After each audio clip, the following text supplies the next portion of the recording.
চালু নাই। এইটা একটা কনটেক্সট, মানে অর্থাৎ আমরা কোন পরিপ্রেক্ষিতে কোন প্রেক্ষিত বিবেচনায় রেখে আলাপটা করতেছি, আজকে আলাপে বসতেছি, সেটা একটু ভেবে রাখা দরকার। এবং এই যে ধরেন বহু বছর ধরে বহু সময় ধরে এই আলাপটা নাই একাডেমিয়ায় এবং নন একাডেমিক স্পেসের মধ্যে, বিদ্যা চর্চার মধ্যে, সেইটা তার মানে কি আমরা এই ধরনের চর্চার জন্য যে ধরনের আমাদের সামাজিক জ্ঞানগত বা এইসব মানে ধারণাগত প্রস্তুতি থাকার দরকার হয় অনেক ক্ষেত্রে, সেটা আমরা ধরে নিতে পারি যে কম বেশি নাই বললেই চলে।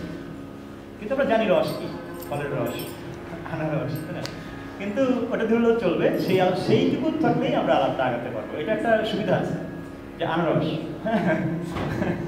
এরকম আর কি, কাঁচা আমের জুস হয়, এইটা দিয়ে এইটা ধরলেও আলাপটা আগানো যায়। এবং আরো কিছু পরিপ্রেক্ষিতগত দিক আছে যে আমরা দেশ দুনিয়ার অবস্থার মধ্যে আছি যেখানে এই আলাপটা অনেক দূরে লাগতে পারে। কেন রসের আলাপ পাই এত থিয়া, জীবনে এত রস কই থেকে বানাবো, এই প্রশ্ন আসতে পারে। তো দুনিয়া এত রস কই থেকে পাইলাম, সেইটা আসলে আমাদের আলাপের পরের দিকে থাকবে আশা করছি। এবং তাহলে এই আলাপ করে লাভ কি হবে সেটাও পরের দিকে কিছুটা হয়তো বোঝা যাবে। একটা শুধু বলি এটা যে আমরা যে জীবনটাকে, জগৎটাকে চিনি, উপলব্ধি করি, ব্যাখ্যা করার চেষ্টা করি, নিজেদেরকে চিনি, নিজেদেরকে ব্যাখ্যা করার চেষ্টা করি, সেইখানে আসলে আমরা কি করি, আমরা কিন্তু জীবনের জগতের স্বাদ, অভিজ্ঞতা, স্মৃতি, ভাষা, যোগাযোগ, হ্যাঁ, এইগুলো দিয়ে চিহ্ন, যেটা ভাষার মধ্যে পড়ে, সেগুলো দিয়ে আমরা জগৎকে, নিজেদেরকে চিনি এবং দুয়ের মধ্যেকার সম্পর্ক বা আমাদের আন্তঃসম্পর্ক উপলব্ধি করি। সেইখানে এই রস ঘটনাটা কাজ করতে থাকে প্রতিনিয়ত। তাহলে সেটা কি, সেটা আমরা দেখবো। কিন্তু যে কারণে এই আমাদেরকে চেনার ব্যাপারটা, আমরা কোন সময়ে, কোন অবস্থায়, কি দশায় আমরা আছি, আমরা আমাদেরকে কিভাবে দেখতে পারি, সেইটা বোঝার ক্ষেত্রে রসের আলাপটা অনেকখানি দরকারি, কাজে লাগতে পারে। সেই কারণে আমরা এসব আলাপ করতে পারি মনে হয়। দেখা যাক,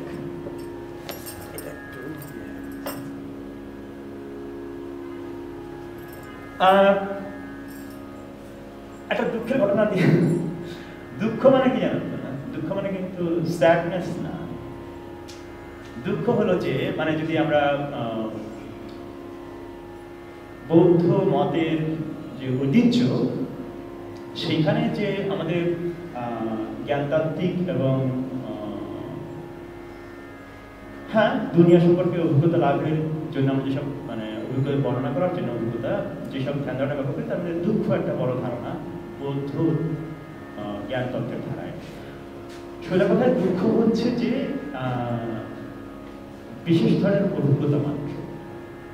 সেটা স্যাডনেস হতে পারে, সেটা আরো অনেক রকম হতে পারে। আজকে সে আলাপ নয়, আমি ছোটবেলায় যে মানে ঘরের কিছুতে ধাক্কা লাগলে দুঃখ পাইছি। তো এই দুঃখ বহু রকম ব্যাপার। তো আমি আমাদের ওস্তাদ অবনীন্দ্রনাথ ঠাকুরের একটা লেখা পড়ছিলাম। ওই সিলভিয়ার আসলো আমার সঙ্গে কথাবার্তা বলতে, যে কলাকেন্দ্র এরকম একটা আড্ডা করতে আগ্রহী, এবং তো আমরা কয়েকটা বিষয় ভাবছিলাম। ওয়াকিল ভাইয়ের ওদিক দিয়ে বলে যে হ্যাঁ এটা হইতে পারে, হ্যাঁ এটা হইতে পারে। আমরা শেষ পর্যন্ত এইখানে সেটা শিখছি।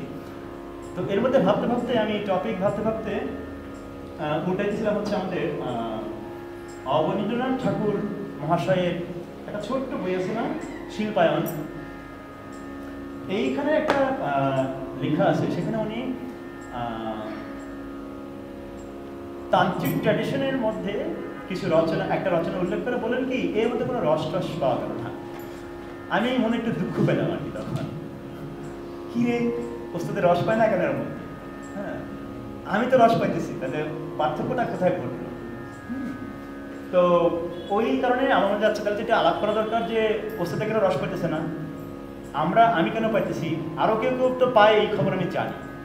তাহলে কারা পায় এবং কারা পায় না, মাঝখানে কোন ঘটনাটা কাজ করে, রসের এই বিচ্ছিন্নতা কোথায় ঘটে, রসে রসে যোগাযোগটা হয় না কেন, কি সেই কাহিনী, এইটা আমার একটা অনুসন্ধানের বিষয় হয়ে গেল। তখন আমি বললাম কি সিলভিয়াকে যে আমি রসা আলাপি করবো যা থাকে কপালে, হ্যাঁ। তারপরে আমি ঝাঁপায় পড়ছি যে দেখি অবন ঠাকুরের সঙ্গে কতদূর হাঁটা যায় এবং তারপরে তার সঙ্গে কোথায় আমি বিচ্ছিন্ন হয়ে যাব, সেই বিচ্ছিন্ন হব কোথায় কি হবে সেটাও আমি দেখার চেষ্টা করবো আজকে আলাপে, হ্যাঁ।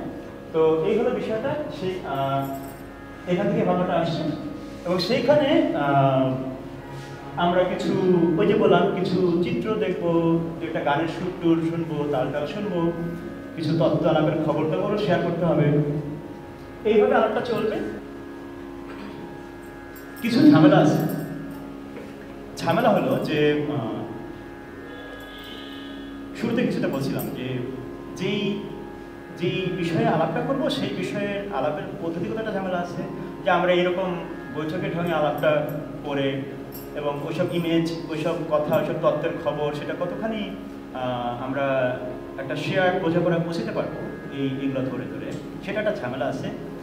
এবং ওই যে যেহেতু চিত্র, কিছু ভাষা, কিছু পরিভাষা, যেমন রস নিজে একটা খুব মানে এখনকার অর্থে অনেক পরিভাষিক একটা শব্দ, এরকম বেশ কিছু যোগ্যতা থাকবে আর কি, এটা একটা বিবেচনা রেখে। আর একটা বড় বিবেচনা হচ্ছে যে কারো কাছে কোনো কিছু জিনিস সহজ, কারো কাছে কোনো কিছু কঠিন।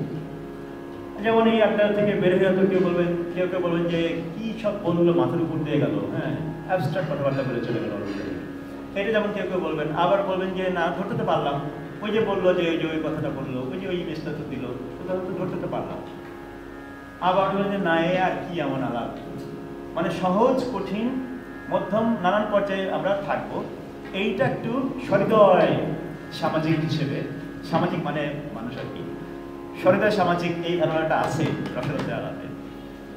তো সহৃদয় সামাজিক হিসেবে আপনারা একটু ভূমিকা রাখবেন, আমাকে সাহায্য করবেন দরদ দিয়ে একটু, হ্যাঁ, কারণ এখানে জটিলতার ওই জায়গাটা আছে। আর কি আশা করবেন না যে একটা লম্বা চওড়া ইতিহাস, ওটা করতে গেলে 4 ঘন্টা লাগতো, 5 ঘন্টা। ফলে আমি একটু নোক্তা ধরনের পদ্ধতি দিব আর কি। আচ্ছা, এখানে একটা নোক্তা দিলাম, এখানে একটা নোক্তা দিলাম, এখানে 3টা নোক্তা 4টা নোক্তা একসঙ্গে একটা রেখাটা না যায় কিনা সেইটা চেষ্টা করবো আসলে। ওইটায় একটা কারো কাছে লাগতে হবে যে এত দূরের বিষয় ধরে কেমন সে সম্পর্কটা রচনা করতেছে, ওটা একটু বুদ্ধির ব্যায়াম লাগতে পারে কারো কাছে। তো আমরা আশা না করি যে অনেক মানে হবে আর কি, খুব প্রাঞ্জল একটা আলাপ হয়ে খুব সবাই আমরা খুশি হয়ে জিলাপি খেয়ে চলে, এরকম নাও হতে পারে। ঝুঁকি হলো যে এই সব জটিলতা থেকে কিছু ঝুঁকি তৈরি হয়, যে আমরা কিছু মানে আনন্দিত পাইলাম না আজকে। সম্ভাবনা আছে, সম্ভাবনাটা হলো যে এমন কিছু চিন্তার কারো কোনো উস্কানি লাগতে পারে, যেটা আমাদের পরবর্তী নানা রকম আড্ডা আলাপ, দেশ দুনিয়া সমাজ ব্যক্তি জীবনের ধরন, জীবনের গড়ন, সেগুলো নিয়ে আলাপ করতে রসতত্ত্ব কারো কারো ক্ষেত্রে আবার কাজে লাগা শুরু করতে পারে, ওইটা একটা সম্ভাবনা আছে। আলাপের সীমা পরিসীমা একটা টানা দরকার, যে আমরা এইটা অনেক দিক দিয়ে এই আলাপটায় ঢোকা যায়। যেমন ধরা যাক যে শুধুমাত্র যদি আমি কনসেপ্টের হিস্ট্রি ধরে আলাপ করতাম, সেটা একটা পদ্ধতি হতে পারত। শুধুমাত্র ধরা যাক যে বেঙ্গল আর্ট হিস্ট্রি, বাংলা অঞ্চলের চিত্রকলার ইতিহাস ধরে আলাপ করা যায়, সেটা একটা রাস্তা হইতে পারতো যে বাংলা কথিত মানে কোট আনকোট বাংলা বলতেছে, বাংলা অঞ্চলের সঙ্গীত ইতিহাস ধরে আলাপ করা যেতে পারতো, সিনেমা দিয়ে আলাপ করা যেতে পারতো, স্থাপত্য দিয়ে আলাপ করা, সব তো যে কোনো দরজা দিয়ে ঢোকা যেত রসতত্ত্বের আলাপে। কিন্তু আমরা অনেক রকম রাস্তা যেমন যাচ্ছিও না, 3-4টা রাস্তা থেকে একটা জোরান দেওয়ার চেষ্টা করছি, রাস্তা যেটা ছোট্ট একটা 1.5 ঘন্টার মতন আলাপের মধ্যে ধরা যায়, সেরকম একটা ছোট রাস্তা নিচ্ছি। আর আমি শুরুতে কিছু টানা আলাপ করব, আপনারা তখন ইতিমধ্যে বোর হয়ে যাবেন। সেই বোর্ডন কাটা খরচ আছে না, হাদিয়া দিবেন, ওখানে দান বাক্স লেখা, ওই যে ওয়াকিল ভাই ডান পাশেই দেখেন দান বাক্স, হাদিয়া বাক্স লেখা আছে, হ্যাঁ, ওইখানে আপনারা যা সামর্থ্য ভালোবাসা হৃদয় থেকে আসে, হ্যাঁ, যে কোনো অঙ্ক ওই হাদিয়ার বাক্সে আপনারা রাখতে পারেন, তাতে আমরা সবাই সম্মানিত বোধ করব। আর এবং এরকম আরো হয়তো একটা কাজ করে, এরকম একটা স্পেস কলাক্ষেত্র ঢাকায় আছে, আমাদের আশপাশে আছে। এটা অত্যন্ত ধন্যবাদের ব্যাপার, ওয়াকিল ভাই সহ কলাক্ষেত্রের সঙ্গে যারা যুক্ত সবাইকে ধন্যবাদ জানাই। সিলভিয়া নাজনীন এই আজকে এই পর্যন্ত যা হচ্ছে সেটার জন্য ধন্যবাদ দিতে পারেন, পাওয়া উচিত, খাটাখাটনি করে জিনিসটাকে সমন্বয় করার জন্য তাদেরকে ধন্যবাদ। আগাম দিয়ে রাখি, পরে টাইম না যদি পিঠা ব্যাপার যে কিসের রসে বেরসে গেল বাইরে আন থেকে, এখানে আগাম ধন্যবাদ দিয়ে রাখি। তারপর হচ্ছে যে আমার যারা সহকর্মী, দীর্ঘ দিনের সহকর্মী, বাংলাদেশ উদ্যান কেন্দ্র, লোকায়ত এবং নিরিখের আমার ইঞ্জিনিয়ার, তাদেরকে ধন্যবাদ। এবং আমার শিক্ষার্থী যারা শিক্ষার সঙ্গে, তাদের সঙ্গে আমি শিক্ষার সঙ্গে করি, তাদের কাছে আমরা অনেক কিছু শিখি, আমি শিখি, চিন্তা বিনিময় হয়, তাদেরকেও ধন্যবাদ জানাই। এবং এই লিস্ট আর লম্বা না, ধন্যবাদের। এই যে আমি একটা লাইন শুরু করি এখান থেকে, একটা লাইন শুরু করি, একটা দুটো লাইন। রসতত্ত্ব দিয়ে এই রসের বস্তু পরিমাপ করা চলে না, তান্ত্রিক দেহতত্ত্বের আর্ট হিসেবে এটি মহামূল্য এ বলে শিল্পশালায় সংগ্রহ করে নিচে এর লিখে দেওয়া চলে, ঊর্ধ্বকমায়।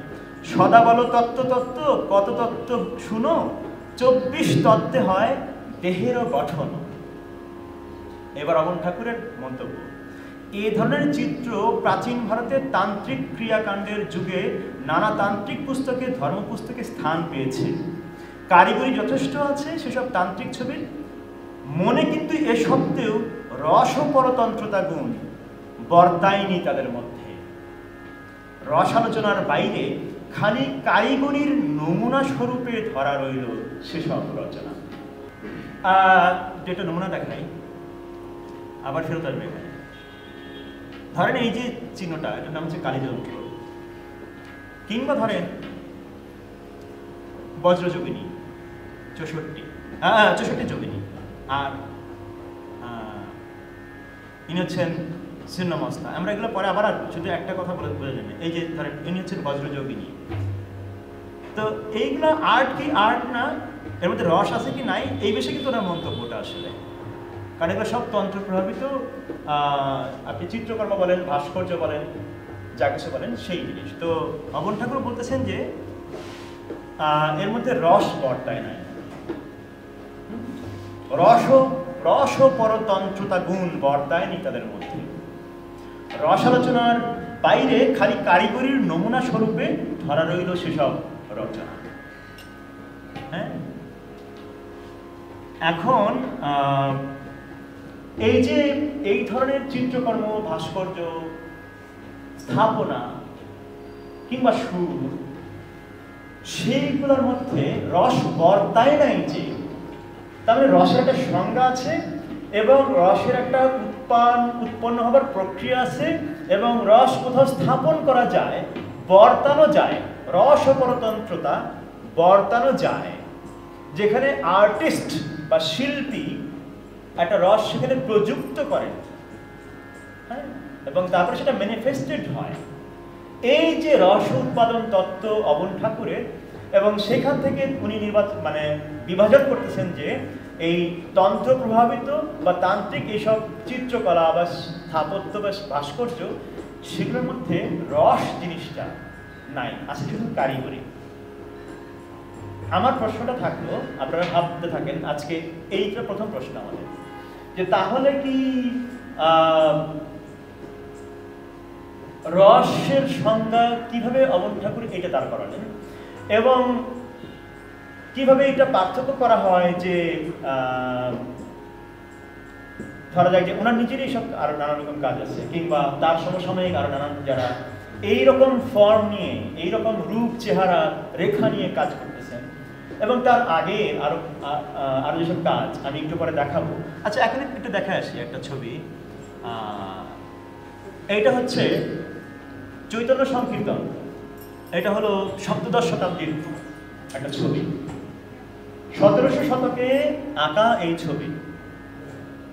এখন এই ছবির মধ্যে রস আছে কি নাই,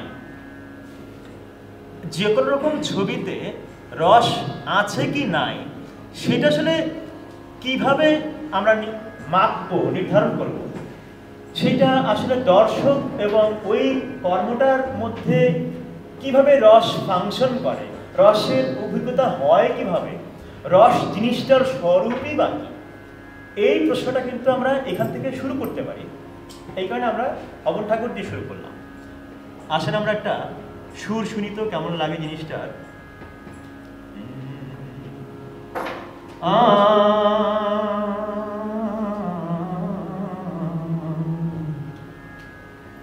কে যেন ঘুমুর বাজাবে।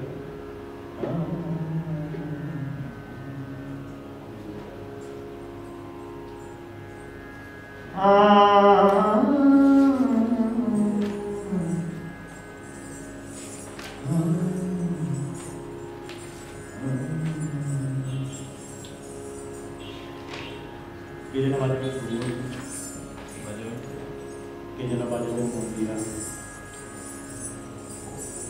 আর কেউ যদি পায়ে বাজাতে চান,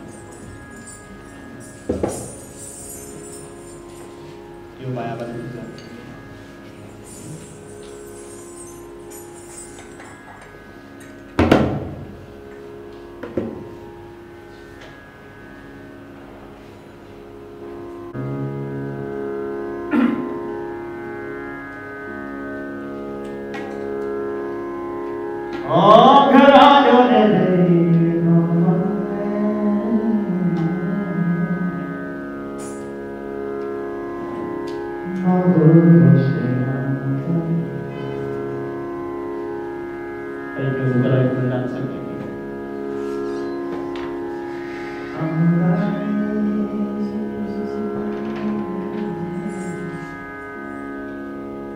যারা ভাবছিলেন যে খালি গান হবে আর গান হবে, প্রচুর অনেক আয়োজন করে, তা কিন্তু আগেই বলছি দুঃখ পাবেন এসে।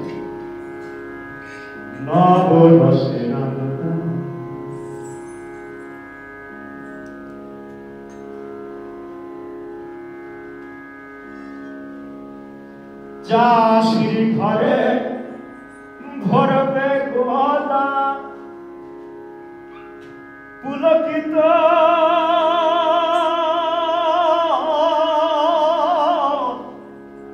চাষি বালা চাষির ঘরে ভরবে গোলা পুলকিত,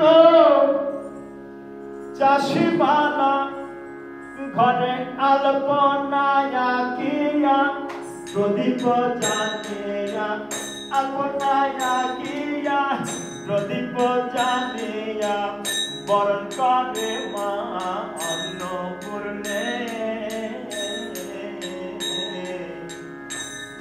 এই নবনে এই অগ্রানে নবরসে রাম জানি বলি, নবরসে রাম জানি। এই নবনে এই অগ্রানে, এই নবনে এই অগ্রানে নবরসে রাম জানি, নবরসে রাম জানি। এই গানটা নিতাই খাবার অগ্রহায়ণে তো নবান্ন হয়, নতুন ধান কাটা হয়। নতুন ধান কাটার সময় যেসব দৃশ্য আমরা, এমনকি অমর ঠাকুরের বাংলার ছোট বইটা যারা উল্টাইছেন জীবনে একবার মনে আছে, ব্রত হয়, নানান কিছু ব্রত হয়, ধান লাগানোর, ধান তোলার সবকিছু ব্রত আছে। এবং ধান তোলার জন্য যা যা করা হয় তার মধ্যে একটা জিনিস হয় এইটা, যে অন্নপূর্ণা যিনি দেবী তাকে পূজা করা হয় সনাতন সমাজে। হ্যাঁ, এটা অমর ঠাকুরের বাংলার ব্রত বই কিন্তু আছে। এবং এই জিনিসগুলো কোথা থেকে আসা, এবং এই যে পুরো কাজটা হয়, যে পূজাটা হয়, ঘরে আলপনা আঁকা হচ্ছে, ঘরে আলপনা আঁকিয়া প্রদীপ জ্বালিয়া, আলপনা আঁকিয়া প্রদীপ জ্বালিয়া বরণ করে মা অন্নপূর্ণে। এই নবান্নে এই অগ্রানে নবরসে রাম জানি বলি, নবরসে রাম জানি। আলপনাটা কি? সেই যে রং ব্যবহার হয় সেটা কি? হয় সেটা কি, তাতে কোনো ভাব থাকে কিনা, তাতে কোনো রস তারা খুঁজে পাইতো কিনা, নাহলে পড়তো কেন, কি সেই রস। আসতে চালো পরের কথা। শরতে দশভুজা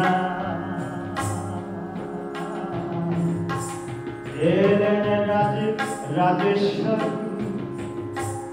এরপরেতে ধনদাত্রী এলেন মা কুলকর্ণী। হেমন্তে কালীকে পুঁজিপদে পালিকে, হেমন্তে কালীকে পুঁজিপদে পালিকে, পরে রসের রসেশ্বর হলেন বনমালী। রসেশ্বরে রাই কিশোরী, রসেশ্বরে রাই কিশোরী। ইয়াবা হেমন্তে অগ্রাণে পুঁজিমা চরণে, অময়ন্দ্র পূর্ণে করো ধন ধান্যে, নিতায়ের ভান্ডার হোক রসে সাঁতা, নিতায়ের ভান্ডার হোক রসে সাঁতা।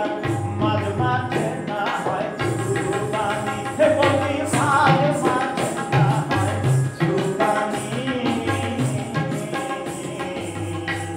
এই নবান্নে এই অগ্রাণে নবরসে আমদানি, নবরসে আমদানি, নবরসে আমদানি বলে, নবরসে আমদানি,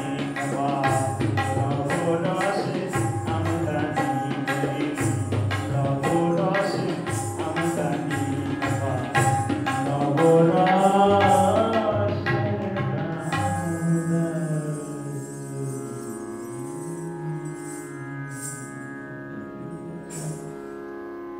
নিতাই খাবার এই গানের মধ্যে আপনারা দেখছেন তো সব কি কি চরিত্রগুলো আছে। অন্নপূর্ণা, দশভুজা, ধনদাত্রী, হেমন্তে কালীকে আসছিলেন, এবং সে আবার পরে রসেশ্বর বনমালী হলেন, মানে কৃষ্ণ। এবং তারপরে আবার তিনি আবার তার আর এক গ্রুপ আছে রসেশ্বরী রাই কিশোরী। এটা নজরুলের গানের মধ্যে পাবেন। ওই যে কি গানটা যেন, ওই যে আমার মাঝে গোপাল সুন্দরী, আমার মাঝে গোপাল সুন্দরী, আমার মাঝে গোপাল সুন্দরী, আমার মাঝে গোপাল সুন্দরী। এই যে গোপাল সুন্দরী সেই আর কি, যে অর্থে হচ্ছে রাধা, অর্থে কৃষ্ণ, চেহারা পাওয়া যায়, রূপ পাওয়া যায়, ভূমিকা পাওয়া যায়, এবং তাদের লীলার মধ্য দিয়ে রসও পাওয়া যায়। তো সে আসলো এবং তারপরে বলতেছে যে অগ্রাহ্য সে পূজা পাইলে ইত্যাদি।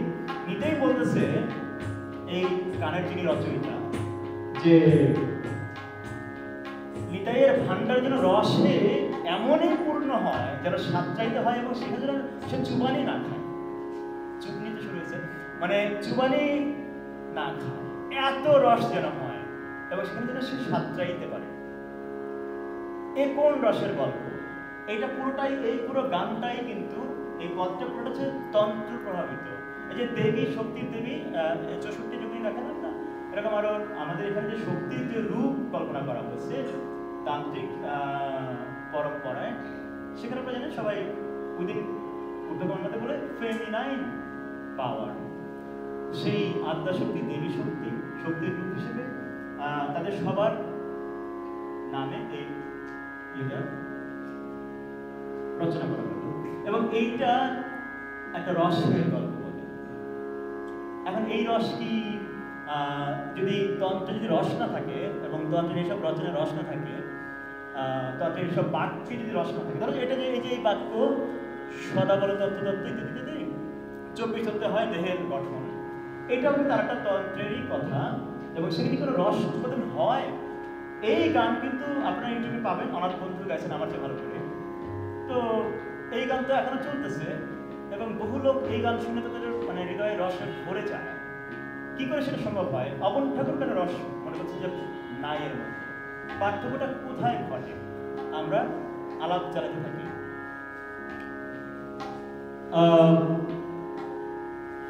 এইটা হচ্ছে অবন ঠাকুরের সঙ্গে আবার যারা চারুকলা করছেন, আর্ট কলেজে বাংলাদেশের, আমি তারা করছেন কিনা, অক্ষয় কুমার মৈত্রের একটা চটি বই আছে ভারত শিল্পের কথা, সেখানে অবন ঠাকুরের সরঙ্গতাতে একটা ক্রিটিক করছেন।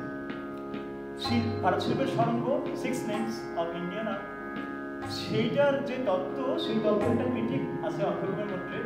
সেই আলাপ জানছি না আমি, কিন্তু অক্ষয় কুমার মৈত্র বলছেন যে ভারত শিল্প, যে ভারত চিত্র, যেটা ধরা যাক যে তান্ত্রিক যেসব ধরা যাক যে পেইন্টিং কিংবা ভাস্কর্য কিংবা ইত্যাদি, ধরা যাক এইটার যে একটা অংশ হয় ওই উত্তর কুমার ভারতে, তো সেইটার যে রূপ চেহারা, তার যে স্বাদ, তার যে রস, তার যে চর্চা, সেইটা কি সত্যি সত্যি পুনর্জীবিত করা সম্ভব?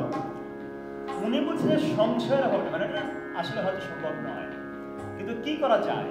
উনি বলছেন যে ভারত চিত্রবিদ্যার অধ্যয়ন অধ্যাপনা যথাযথ ব্যবস্থা করতে হবে। কি সেই উপায় পদ্ধতি? আমরা কোন উপায়ে আসলে এই অঞ্চলের এই শিল্প এবং রস চর্চার ইতিহাসটাকে বুঝতে পারি? আসলে কোন পদ্ধতিতে, যেখানে আমরা প্রত্যেকের প্রতি মানে শ্রদ্ধা রাখতে পারবো, ইনসাফ হবে? কারণ আমার সেটা একটু অসুবিধা লাগতেছে, তন্ত্রের নাকি রস হচ্ছে না। অক্ষয় কুমার মৈত্রকে আমি সাক্ষী রাখলাম, পরে আসবো আবার, আমরা আরো আসি। এই যে অক্ষয় কুমার মৈত্র আরেকটা বক্তব্য হচ্ছে রসের প্রসঙ্গে, যে মানব চিত্তবৃত্তিক রসানুগত যদি তন্ত্রের ওইসব চিত্রকলা এবং এই যে এখন যে সুর আমি গাইলাম, যে বাণী আমি গাইলাম, এটা তো একটা মানে এটা তো একটা মানুষের মনের চিত্তের একটা বৃত্তি, তার কোনো একটা রস থেকে জিনিসটা হাজির হয়েছে এবং সেইখান থেকে সেটা একটা এক ধরনের একটা ভাব। মনে হচ্ছে যে ওটা কিন্তু সেই তত্ত্বটা আছে যে কেন এটা ঘটে, এবং সেখানে আমরা আর যাচ্ছি না। আপনারা রসের যদি একটা ডিকশনারি সংজ্ঞা চান, তাহলে হরিচরণ বন্দ্যোপাধ্যায়ের বাংলা অভিধান দেখে নেবেন, এটা আর আমি যাচ্ছি না। রসের কত রকম অর্থ বাংলা ভাষায় ব্যবহৃত হয়েছে তার নমুনা দেখে নিতে পারেন। এটা পরে আরো যারা ভাববেন কাজে লাগতে পারে, এখানে দেখায় রাখলাম, এখানে আমি ফিরবো না। এই যে তন্ত্রে যে রস পাওয়া গেল না, রস ও তন্ত্রপরতা, সেটা যে নাই অবন ঠাকুরের মতে, তার আর একটা সেটার বিপক্ষের মতো করে আরো একটা নমুনা আমি হাজির করতেছি। এইটা হচ্ছে যোগ কলন্দর। সেই যোগ কলন্দর পুঁথির একটা ছোট্ট অংশ, যেখানে তনের বিচার বলে একটা পর্ব থাকে। এইসব আগের দিনের পুঁথি যেগুলো মূলত সাধনা ভিত্তিক, মানে আমরা এখন যেগুলো আধ্যাত্মিক সাধনা বলি, নানা কিছু বলি না, দেহ সাধনা বলি, সেসব সাধনা ভিত্তিক যেসব পুঁথি বিশেষ করে ওই সময়টায় রচিত হয়েছে বাংলা অঞ্চলে, উর্দুময় বাংলা অঞ্চলে, সেই সব পুঁথি বিশেষ করে যেগুলোকে আমরা এখন সুফি সাহিত্য বলি, সেই সব সুফি সাহিত্য, আমি উর্দুময় বললাম সুফি, সেখানে এই তনের বিচার জিনিসটা খুব সাধারণভাবে আমরা পাই। এই তনের বিচার আমরা পড়তে পারছি আমরা এনে দেখেন, ওই যে যেটা অবন ঠাকুর যে বলেন না, ওই যে সে কি বর্ণনা, দেহের তত্ত্ব কত কিছু দিয়ে তৈরি হয়েছে, এই যে আবার তনের বর্ণনা। আমি এটা না পড়ি, হ্যাঁ, আপনারা একটু 1 সেকেন্ড করে দেবেন, আসলে বোঝা লাগবে না, মানে কেমনে কেমনে আমাদের শরীরটা, আমাদের দেহটা তৈরি হয়েছে, দেহ কেমনে আবির্ভাব হয়েছে এই জগতে, এবং আমরা দেহ কেমনে উপলব্ধি করি, এই পুরো ধরনটা হচ্ছে মূলত তন্ত্র প্রভাবিত। আপনার মনে তন্ত্র কি? তন্ত্র একটা কোন জিনিস নয়, তন্ত্র বহু রকম ধারণা, বহু রকম চর্চা, বহু রকম জ্ঞানতান্ত্রিক পরম্পরার একটা সাধারণ নাম তন্ত্র, এক ধরনের সর্বনাম। এর বহু রকম আছে, বহু ফের আছে, আমি সাধারণত সেটা ব্যবহার করছি। তো তন্ত্রে দেহের যে সংজ্ঞা আলাপ করা হয় বহু তন্ত্রে, বহু রকম তন্ত্রে, বহু সময়ে তন্ত্রের একটা বড় ঐতিহাসিক বিকাশের ধারা আছে। সেখানে যে ধরনের দেহের কল্পনা করা হয়, দেহের ব্যাখ্যা করা হয়, তার একটা উদাহরণ হিসেবে এটা দেখতে পাই আমরা। এইরকম এই পুরা বইয়ের মধ্যে এই সব দিয়ে ভরা। হ্যাঁ, তনের বিচার, যেটার কথা অমর ঠাকুর অন্য জায়গা থেকে বলে দেন। এগুলোর মধ্যে কি কোনো রস নাই? তাহলে এইসব পুঁথি চলছে কিভাবে? এইসব পুঁথি পড়তো কারা? এইসব পুঁথি থেকে ভাব, রস, আনন্দ পাইতো কারা? কিভাবে পাইতো? কি সেই প্রক্রিয়া যাতে করে রস উৎপন্ন হয় এইসব পড়লে বা এইসব শুনলে? এগুলো সবই কিন্তু ওরাল ট্র্যাডিশনাল জিনিস, যেটাকে আমরা বলি যে কথ্য সংস্কৃতি। লেখা তো খুব কমই হইতো, এগুলো চলতো মূলত গুরু শিষ্য পরম্পরায়, হাতে হাতে হাতে হাতে, শুনে শুনে, কানে কানে, হ্যাঁ, এইভাবে চলতো। তো কি সেই জিনিস পাইতো লোকে, যে কারণে এইগুলা শুনতো, এগুলা সংগ্রহ করতো? কি সেই রস? আপনাদেরকে প্রশ্ন রেখে দিলাম, আমরা উত্তর তো কিছু একটা বাইর করবোই আজকে। থাকলো একটা উদাহরণ, এই যে একটা কি বলা এটাকে, ছক, ডায়াগ্রাম, চিত্র পড়তে পারতেছেন না? এটা হচ্ছে যে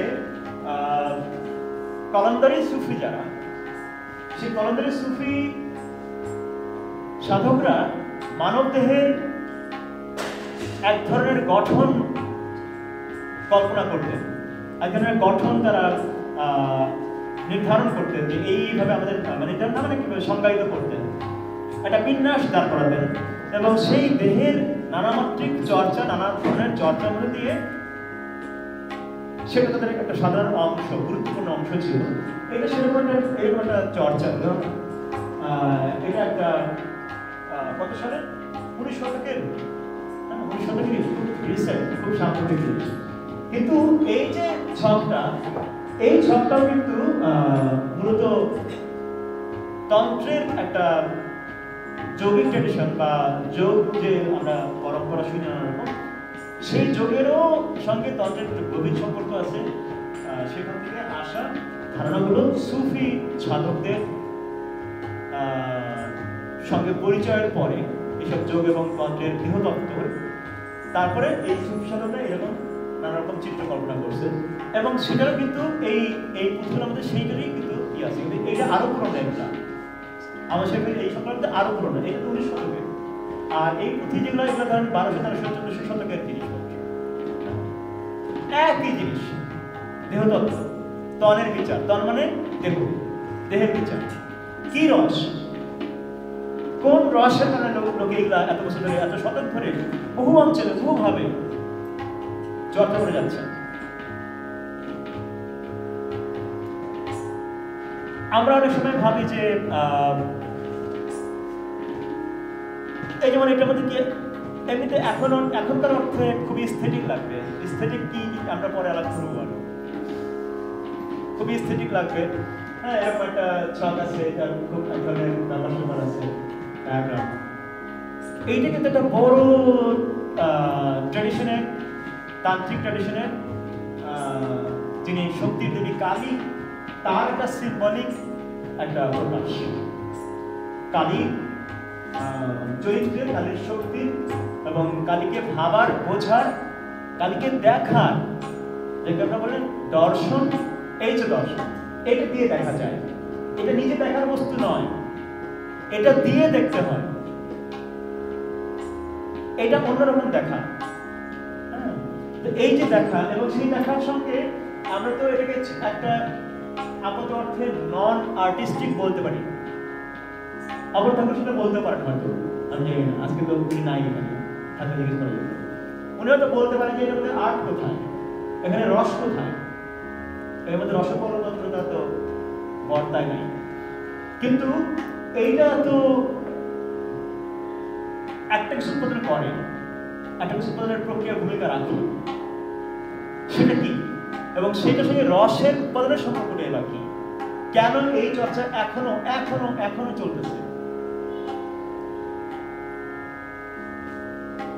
ছিন্ন মস্তান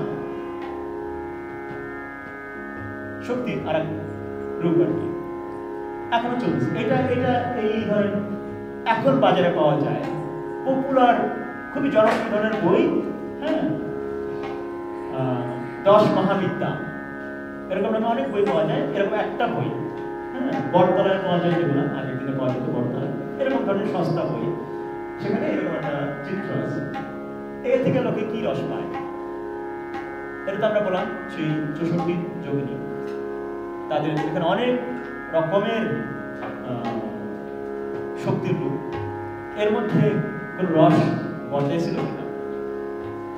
বজ্র যোগিনী, পুরো রসের সাধারণ ট্রেডিশন। বজ্র যোগ, যেটা আমরা যেটা পরে আরো পরে আমরা যেগুলোর সঙ্গে পরিচিত সহজ যান নামে, হ্যাঁ, বজ্রযান, হীনযান, মহাযান, সহজ যান, এরকম নানা যান, কালচক্র যান। বজ্রযান একটা ধারা, সেই ধারার একটা শক্তির রূপ এটা। এইটার মধ্যে কোনো রস উৎপন্ন হয় কিনা ভাবতে পারি আমরা, বর্তা ছিল কিনা ইত্যাদি। এটা আগে দেখালাম 17 শতকে চৈতন্যের কীর্তন, নগর কীর্তনে বেড়েছেন, সেই দৃশ্য একটা 17 শতকে আঁকা ছবি। এইটা এই পুঁথির মধ্যে আছে, এখান থেকে নেওয়া, ক্যামেরা দিয়ে মানে ফোন দিয়ে তুলছি। চৈতন্য চরিতামৃত কৃষ্ণদাস কবির আছে। এইটার প্রসঙ্গ হওয়ার পরে আসবো। এটাও তাই, এটা চৈতন্যের জন্ম হচ্ছে গৌর পূর্ণিমা, চৈতন্যের জন্ম হচ্ছে, তার চিত্র। এটা একটু দেখেন, আমরা আবার একটু আলাপে যাব। এটা দেখতে পাচ্ছেন না? এটা পড়ার মজা আছে, একটু পড়া যায় কিনা? এই জহরের অভিবাদন সহ প্রীতি উপহার। হ্যাঁ, কি ঘটনা? কালি সিগারেট, বিশুদ্ধ স্বদেশী। বলতে পারছে এটা বিশুদ্ধ স্বদেশী? East India cigarette manufacturing company limited, Kolkata. বাম পাশে যে কাগজে কালি সিগারেট আবৃত, ইহাতে এমন কোনো ইত্যাদিতে অভিনব পদ্ধতি বানাইছে যে আপনার কাশি হবে না, শ্বাসকষ্ট হবে, এইসব আছে। আর অনেক কিছু। যদি স্বদেশী, আপনি তো স্বদেশী আন্দোলনের সমর্থক হন, এইটা এই কজটাকে আপনি সমর্থন করেন, তাহলে আপনি অবশ্যই এই সিগারেটটা খাবেন, কালি সিগারেট। এই ছবিটা কেন রাখলাম জিজ্ঞেস করেন আমাকে কেউ। এবং কালীগঞ্জে আমরা এই অঞ্চলের সনাতন এবং তান্ত্রিক ট্রেডিশনের একটা বড় ফিগার ধরি কালী। সেই তান্ত্রিক ট্রেডিশন, সেই সনাতন আপনার চিত্রকলার ট্রেডিশন, পেইন্টিং এর ট্রেডিশন, সেইটা এখন হাজির হয়েছে হচ্ছে 18 শতকের শেষ, 19 শতকে ছাপাখানায় ছাপা হচ্ছে। এইটা একটা পিরিয়ডিক্যাল, একটা সাময়িক পত্রিকা থেকে এটা নেওয়া কিন্তু, হ্যাঁ, সেখানে কালি সিগারেটের বিজ্ঞাপন ছাপা হচ্ছে, লেটার প্রেসে ছাপা। মানে এখানে ঘটনাগুলো কি কি আছে আমরা যদি একটা লিস্ট করি, এর মধ্যে আছে হচ্ছে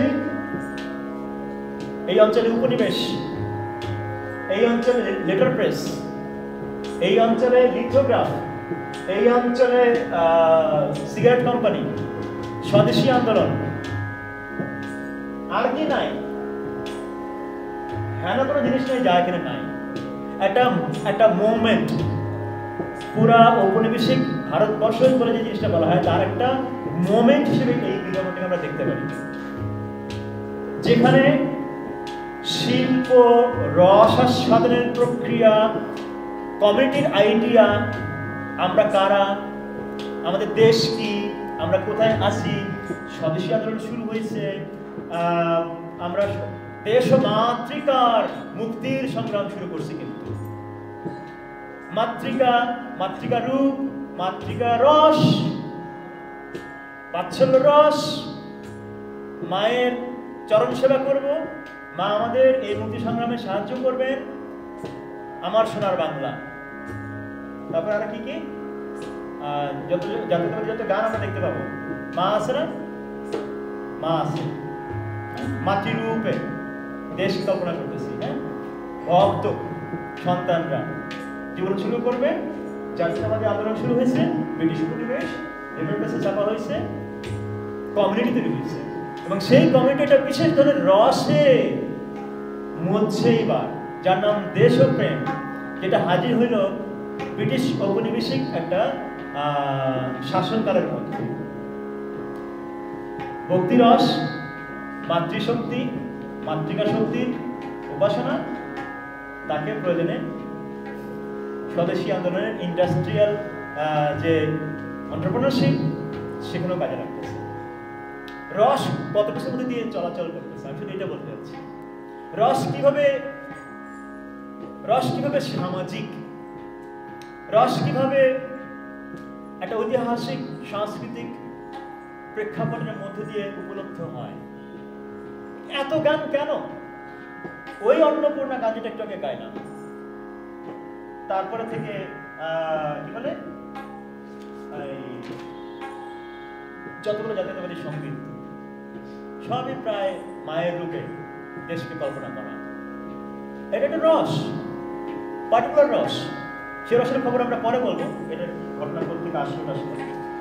কিন্তু এই যে ঘটনাটা ঘটতেছে, এই ঘটনাটাকে আমরা কিভাবে বুঝতে পারবো? রসতত্ত্ব আলাপের জায়গা থেকে চিনতে পারি বা লোকেট করতে পারি যে রস একটা বিশেষ সামাজিক ঐতিহাসিক প্রক্রিয়ার মধ্যে দিয়ে এই কেবলমাত্র সমাজে চিহ্নিত বা উপলব্ধ হতে পারে। আবার ফিরবো আমরা এই আলাপে।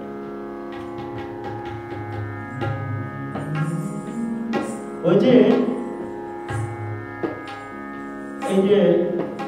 এই ঘটনার সঙ্গে আর যেটা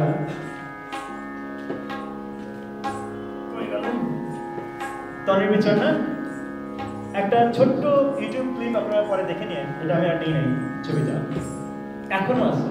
এই যে পুঁথির কাল, হ্যাঁ, উপনিবেশ পূর্ব পুঁথির কাল, সেখান থেকে এখন সেটা ইউটিউবে ঢুকছে। একটা ছোট্ট গান আসে, একটা লাইন গাবো।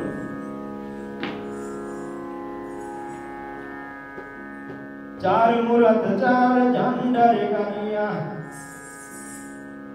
আর চার মুরাত চার ঝান্ডারে গানিয়া, মধ্যে বসাইছে হাট বাজার মালানা নবীরাকা। এটা পুঁথিপাঠের সুরে, আমি তো পুঁথিপাঠ করি না, তো ওই পুঁথির সুরে এই গানটা আমি একটু তালের ধরনটা দেখাই, সুরের ধরনটা। এই এতক্ষণে যারা যারা আসছেন বাজাতে পারেন, মন্দির আছে, পায়া আছে, এদিকে চলে আসেন। চার মুরাত চার ঝান্ডারে গালিয়া, চার মুরাত চার ঝান্ডারে গালিয়া, মধ্যে বসাইছে হাট বাজার মালানা তোমা নবীরাকার মালানা তোমা নবীরাকার।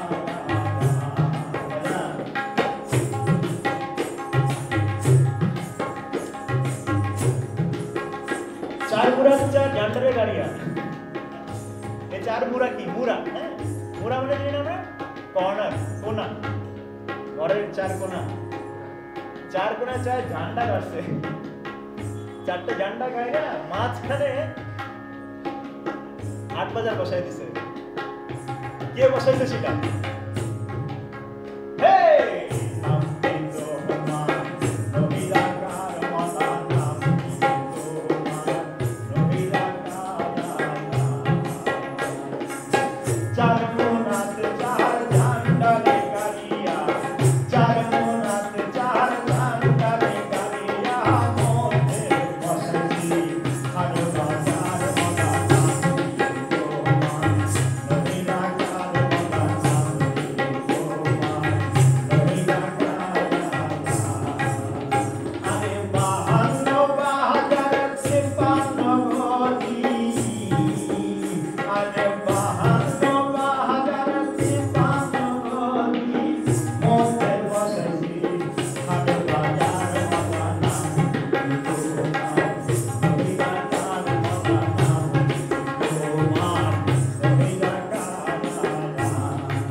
তনের বিচার 52 বাজার 53 বলে শরীরের মধ্যে আছে। চার মুরা তার চারটা ছুটি গাছ ঠান্ডা, তার মধ্যে হাট বাজার বসছে। কে এই ঘটনা ঘটাইল? এই পুঁথির এই সুরটা বলছে যে কে এসে বসে? মওলা নৈরাকার, মানে নিরাকার, যার রূপ নাই, সেই এই বাজার বসাইছে। এবং সে পরে শেষে গিয়ে এই বাজারের মধ্যে আছে তনের বিচার। এখনো কেন বহু লোকে এটার মধ্যে রস পায়, কি সেই রসে ডুবে যায়? তন্ত্র। কিন্তু লোকে বলতে তন্ত্র কি ভাই, সবকিছু দেখে তন্ত্র পাচ্ছেন কেন? এই আলাপ আজকে করার সুযোগ নাই। কিন্তু সব যে এই যে দেহের আলাপটা হয় এবং যেই দার্শনিক বা জ্ঞানতান্ত্রিক কাঠামো দিয়ে হয়, সেইটা মূলত ওই তন্ত্রের ট্রেডিশন থেকে এক ধরনের বয়ে আসা। সেই অর্থে আমি বলছি যে তন্ত্র প্রভাবিত এইসব পত্রিকা, যেটা এই মন্ত্রিকের শিশু সাহিত্যের মধ্যে আছে, এটা আর অন্য ট্রেডিশনের মধ্যে আছে। ওই যে অন্নপূর্ণার গান যে গেলাম, সেটা মধ্যে আছে। যেমন আপনারা দুর্বিন সরার একটা গান শুনছেন, ওই যে এই দেহ স্টিমার নূর নবীর প্যাসেঞ্জার, কলকাতায় টিকিট মাস্টার জাহাজের মাজার, কলকাতায় টিকিট মাস্টার জাহাজের মাজার। এই দেহ স্টিমার নূর নবীর প্যাসেঞ্জার, কলকাতায় টিকিট মাস্টার জাহাজের মাজার, কলকাতায় টিকিট মাস্টার জাহাজের মাজার। এবার স্টিমার ঢুকছে কিন্তু তনের বিচারের মধ্যে, নূর নবী প্যাসেঞ্জার, খোদ খোদাই টিকিট মাস্টার, দেহটা স্টিমার। আপনারা আব্দুর রহমান বাদীর আরেকটা গান শুনছেন অনেক হয়েছে, আরে হ্যাঁ দেহ ঘড়ি, সাঁতার ঘড়ি। দেখেন ঘড়ি স্টিমার ঢুকতেছে, মানে অর্থাৎ আমরা একটা মডার্নিটির একটা বিশেষ সময়ে বিশেষ শক্তির মধ্যে ঢুকছি। ইতিমধ্যে স্টিমার চলে, এখন নৌকার জায়গায় স্টিমার চলে আসছে। আগে কিন্তু দেহ তৈরি ছিল, এখন দেহ স্টিমার হয়ে গেছে। কিন্তু ব্যাপার চলতেছে, একটা রসের প্রবাহ কিন্তু চলতেছে। নাহলে এত লোকে এই গান শোনে কেন, এত লোকে এই গানে ভাবে বিহবল হয়ে যায় কেন? এত দীর্ঘকাল ধরে ওরা ট্রেডিশনাল জিনিসটা চলতেছে কিভাবে? রসের কি ঘটনার মধ্যে চলতে থাকে, যেটাকে আমরা আর ঠিক রসের ব্যাপারে বলতে পারতেছিলাম না। আসেন আপনি যাই করেন তো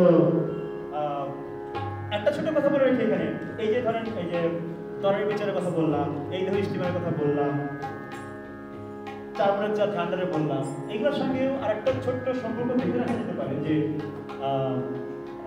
কি করে এইসব, যেহেতু আমি সুফি কথাটা ব্যবহার করছিলাম উদ্যোগমায়, তো সুফি তত্ত্বের মধ্যে কি করে নিজ এবং অপর বোঝা হয়, নিজ এবং বড় অপর, যেটা ধরা যাক যে খোদা বা সৃষ্টিকর্তা বা রব, তাকে কি করে সেন্স করা হয়, বোঝা হয় এবং সেটা কি করে সংজ্ঞায়িত করা হয়। সেই ক্ষেত্রে দুজন গুরুত্বপূর্ণ লোকের কথা একটু নোট দিয়ে রাখি। একজন হচ্ছেন শায়খুল আকবর, মানে মহান শায়খ, শ্রেষ্ঠতম একজন শায়খ, মুহিউদ্দিন আল আরাবি। তো ইবনে আরাবি, তো ইবনে আরাবি এবং আরেকজন ছিলেন ফাকি ইরাকি। এনারা যেভাবে দেখছেন যে এই যে ধরেন ওহদাতুল ওজুদ, যে পুরা যা কিছু আমরা অস্তিত্ব দেখতে পাই, যা কিছু সৃষ্ট এবং স্রষ্টা, দুয়ের মধ্যে ভেদ অসম্ভব, এইটা আমাদের মূল তত্ত্ব, অর্থাৎ অস্তিত্ব বা সত্তার একত্ব। এবং সেইখানে সৌন্দর্যের তত্ত্বটা আমাদের কাছে গুরুত্বপূর্ণ, কি সুন্দর এবং কি সুন্দর নয়। যাকে আমরা ভালোবাসতে চাই, ভালোবাসতে যাতে প্রতি আমরা উদ্বুদ্ধ হই, তাই সুন্দর।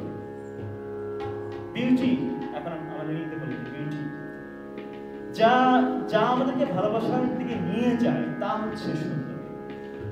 তো তিনি সুন্দর,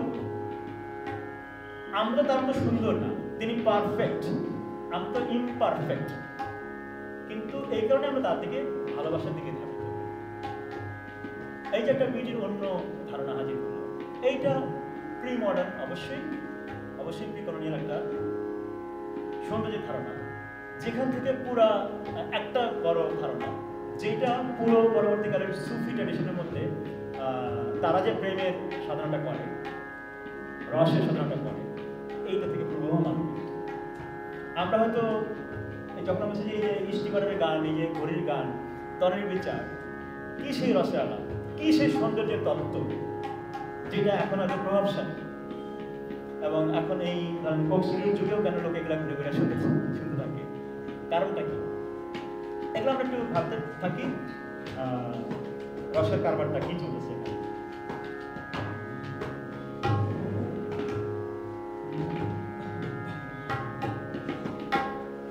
একটা মেরা খুটখটা শুকনা আলাপ করি এবার। হ্যাঁ, আমি একটা বেসিক্যালি একটা চর্চা করতেছি যেন ভবিষ্যতে এই আলাপটা আরো ভালো করে করা যায়। একটা ছক করতেছি যে রসতত্ত্বের আলাপের একটা দার্শনিক ইতিহাস, এটা কিন্তু খসড়া। হ্যাঁ, পরে ভুলভাল করে আমার কিন্তু গালাগালি করে না, আমি এটা এখনো কাজ করতেছি, ওয়ার্ক ইন প্রোগ্রেস। তো এটা একটা খসড়া, তারপরটা স্ক্রিন আসে যে কিভাবে তর্কটা চলছে আমাদের প্রাক ঔপনিবেশিক হিন্দুস্তান এবং ঔপনিবেশিক ভারতবর্ষ পর্যন্ত। হ্যাঁ, অবিভক্ত বাংলারও আগের সময়, আমি 18 শতকে এসে শেষ করছি। তো সেখানে রসতত্ত্ব আলাপের এবং রসতত্ত্ব বিতর্কের একটা কাল পর্ব এবং তত্ত্বের প্রসঙ্গগুলো কি কি ছিল সেটা একটা ছক আমি চেষ্টা করতেছি কাজ করে। ভবিষ্যতে হয়তো আরো কোনো অধিবেশনে সেটা আমি বিস্তারিত আলাপ করবো। কিন্তু এখান থেকে আমি দুই-তিনটা খুব গুরুত্বপূর্ণ মেজর দুই-তিনটা মোমেন্ট আপনাদের সঙ্গে শেয়ার করবো, যেটা আমার অঙ্গীকার ছিল যে দুই একটা দিক বলবো না, তো সেই দুই একটা দিক থেকে শুধু একটা দুইটা আজকে এই ছক থেকে বলবো। যেমন আমরা যারা একাডেমিক রসতত্ত্ব চর্চা করি, আমরা শুরু করি ভরত দিয়ে, ভরতের নাট্যশাস্ত্র। সেটা প্রায় 300 সালের দিকে ঐতিহাসিক একটা দলিল দেখি সেই সময়ে। তারপর থেকে চলতেছে হচ্ছে যে ধরেন আমাদের এখনো পর্যন্ত অনেক ঘটনা, অনেক কিছু, রসের সংজ্ঞা, রসের সংখ্যা, এগুলো পিছনে যাবো না, আমরা বোর হয়ে মরে যাবেন। হ্যাঁ, যাবো না। আমি দুই-তিনটা বড় তর্কের খালি খবর দিই। একটা হচ্ছে যে রস, বিশেষ করে নাট্যশাস্ত্র এবং কাব্যশাস্ত্রে, এখন তো আমরা আর্টকে নানাভাবে ভাগ করি, এটা আমি পরে শেষের দিকে বলবো। আর কিন্তু এখন তো ধরেন আমরা যাকে আমরা কবিতা চর্চা বলি, কাব্য বলি, আগের দিনে এই অর্থে কবিতা বা কাব্য চর্চা হয়নি। বিশেষত আমাদের এখানকার যে মডার্নিটি, আর্লি মডার্নিটির ধরন, তারও সেই সময়ও যে কবিতা চর্চা হচ্ছে সেটা ঠিক কাব্যই বলা হতো। কবিতার ধারণাটা অনেক আধুনিক ধারণা। তো কাব্য বলতে তখন যা বোঝানো হইতো, সেখানে কিন্তু কাহিনী, তত্ত্ব আলাপ, হ্যাঁ, দার্শনিক আলাপ সব সহই তখন কাব্য জিনিসটা ছিল। মানে এখনকার ভাষা যদি আমরা কিছু কাব্য বলি, দর্শন বলি, ইতিহাস বলি, কাহিনী বলি, ন্যারেটিভ, আখ্যান, মহাকাব্য, যেমন কাব্য, এই সব সময় তখন কাব্য। আর একটা ছিল নাট্যশাস্ত্র আর সঙ্গীত শাস্ত্র, এগুলো ছিল। কিন্তু সবের মধ্যেই রস কিভাবে হাজির হয়, রস ব্যাপারটা কিভাবে কাজ করে, রস বলে জিনিসটা কোনো ধরা যায় কিনা আদৌ, এই তর্কটাই চলতেছে। তো সেইখানে তর্কগুলোর ধরন এরকম কিছুটা যে কোনো বাক্যের মধ্যে কি রস থাকে, কোনো শব্দের মধ্যে কি রস থাকে, কোনো চরিত্রের মধ্যে কি রস হাজির হয়। নাট্যশাস্ত্রে যদি বলি, তাহলে দর্শককে সেই নাটকের বিশেষ মুহূর্তে সেই চূড়ান্ত রসকে উপলব্ধি করে। দর্শকের মধ্যে সেই রসকে সঞ্চারিত করা যায়। দর্শক এবং ওই যেটাকে নাটক বলা হচ্ছে, নাট্য, সে দুয়ের মধ্যে সম্পর্ক কি দিয়ে তৈরি হয়, হ্যাঁ, এইরকম ইত্যাদি ইত্যাদি। আর রসের সংখ্যাটা তো আছেই। হ্যাঁ, এই চলতেছে তর্ক বিতর্ক। একটা ছোট্ট বলি, ঘটনা বলি। আমরা অনেক পরে এসে ভারতের নাট্যশাস্ত্র থেকে শুরু করে ধরেন প্রায় 700-800 সাল পর্যন্ত রসের সংখ্যা খুব সুনির্দিষ্ট। আপনারা নবরসের নাম জানেন, ওইসব আলাপে গেলাম না। এরপরে আরো কিছু নতুন সংকট হাজির হয়েছে রসতত্ত্ব আলাপে, যার মধ্যে একটা হচ্ছে যে যেমন আমরা হাস্য, ক্রোধ, বিভৎস, উদ্ভট, হ্যাঁ, এসব রসের আমরা নাম জানি। কিন্তু শান্তির যে ভাব হয় আমাদের হৃদয়ে, শরীরে, এটি কোনো রস, এ নিয়ে মহা গন্ডগোল হলো এবং প্রায় 500 বছরই তর্ক চলছে যে শান্ত এটা কোনো রস কিনা, শান্তি এটা কোনো রসের অভিজ্ঞতা কিনা। 500 বছরের কোনো ফুল কিনারা হয় নাই। 500 বছর পরে এসে এটা স্বীকৃত হওয়া শুরু করলো যে হ্যাঁ শান্ত একটা রস হইতে পারে। এবং আরো অনেক রকম মানে বিপুল ইন্টেন্স গভীর সব মানে দার্শনিক আলাপ চলছে। এই সব বোরিং বিতর্কে আজকে আমরা না যাওয়াটা মনে হয় ভালো হবে। এই যে বেসিক নাম তো আপনারা জানেন, শৃঙ্গার, হাস্যকরণ, হ্যাঁ এগুলো। কিন্তু শান্ত ভাব, শান্তি, এটা কোনো রস অভিজ্ঞতা কিনা, এই রস আস্বাদন করার কোনো বিষয় কিনা, এই তর্ক চললো 500 বছর। একটা ছোট উদাহরণ দিলাম আর কি। এরপরে 1700 শতক 1800 শতকের দিকে এসে আর দুইটা বড় ঘটনা ঘটলো। দুইটা দিক বলছি না, তার এই যে একটা বললাম যে শান্ত রস কিনা, তার আগে হচ্ছে যে রস কিভাবে হাজির হয় সেই সব তর্ক হয়ে গেছে। বাক্যে থাকে কিনা, কোনো চরিত্র থাকে কিনা, তারপর হচ্ছে যে আমাদের রস কি পরিস্ফুট করা যায় কিনা, ম্যানিফেস্ট করা যায় কিনা, কোনো মাধ্যমে এটা আদৌ সম্ভব কিনা, এইসব তর্ক হচ্ছে। তারপরে শান্ত রসের 500 বছরের তর্ক চললো। এরপরে আর দুইটা বড় তর্ক হলো, 2-3টা। যেমন একটা হচ্ছে যে যেটা তুললো ধরেন 16, 17, 18 শতক পুরো সময়টা ধরে, যারা আমরা যে এতক্ষণে যে সব শক্তির কথা বললাম, সেই সব শক্তির দেবীর যারা ভক্ত, তাদের নাম শাক্ত। তো তারা যে দেবীকে ভজনা করেন, উপাসনা করেন কোন রসে, কি সেই ইমোটিভ এসেন্স, কি সেই আবেগীয় রসাবস্থা, কি সেই আবেগীয় অভিজ্ঞতা যেইটা তাদেরকে এরকম একটা চর্চা, এরকম একটা সাধনায়, এরকম একটা উপলব্ধির মধ্যে রাখে, এটা কি কোনো রস? শাক্ত কবিরা, শাক্ত ভাষ্যকাররা, শাক্ত তাত্ত্বিকরা বলে যে হ্যাঁ এটা একটা রস, এবং এটার নাম হচ্ছে বাৎসল্য রস। রসতত্ত্বের ইতিহাসে নতুন একটা রস যুক্ত হল শান্ত রসের পরে, বাৎসল্য রস। এরপরে আরো একটা বড় তর্ক হয়েছে যে বাৎসল্য বুঝলাম, বাৎসল্যর অভিজ্ঞতা আমরা চিনি, বুঝতে পারি, ফলে এটা আমরা গ্রহণ করতে পারলাম। বৈষ্ণব এবং সহজিয়া বা সহজিয়া বৈষ্ণব, বৌদ্ধ মতের সহজিয়া যে ধারাগুলা, তারা যেই মত সাধনা করেন, বিশেষ করে তাদের যে প্রেমের তত্ত্ব, সেইখানে একটা বিশেষ একটা অভিজ্ঞতা হয়, আবেগীয় অভিজ্ঞতা, যেটা ওনারা নাম দেন হচ্ছে যে মধুর। তো বৈষ্ণব সহজিয়া এই সাধকরা তারা বলেন যে মাধুর্য একটু রস। পুরনো যারা রসতাত্ত্বিক তারা বলে যে না, এটা রস নয়। কিন্তু এই বৈষ্ণব সহজিয়া সাধকরা, তাত্ত্বিকরা, ভাষ্যকাররা তারা বলেন যে মাধুর্য একটা প্রধান রস। শুধু তাই না, ওনারা বলেন যে মাধুর্য শ্রেষ্ঠতম রস। এবং এই দাবিটা করলেন মূলত এই বাংলা অঞ্চল, যেটাকে আমরা ঔপনিবেশিক সময়ের বাংলা যেটাকে ধরি, সেই সময়ের বাংলা অঞ্চলের এই সহজিয়া সাধকরা, বৈষ্ণব সহজিয়া সহ আরো নানা রকম মতের সাধক সহজিয়া যে ধারাগুলা, তারা বলেন যে মাধুর্য শুধু রস নয়, মাধুর্য শ্রেষ্ঠতম রস। মানুষ এই রসের অর্জন করাটা, এই রসের আস্বাদন করতে পারাটা সবচেয়ে জীবনের সবচেয়ে কাঙ্ক্ষিত কাজ হতে পারে মাধুর্য ভজনা। এই নিয়ে বহু বহু বহু বহু আলাপ আছে, গান আছে, 4 ঘন্টা লেগে যাবে, হ্যাঁ যাবো না সেদিকে। আর একটা রস যুক্ত হলো পুরো রসতত্ত্ব আলাপে, মাধুর্য, মধুর রস। ফলে আমরা আগের সঙ্গে আরো পাইলাম হলো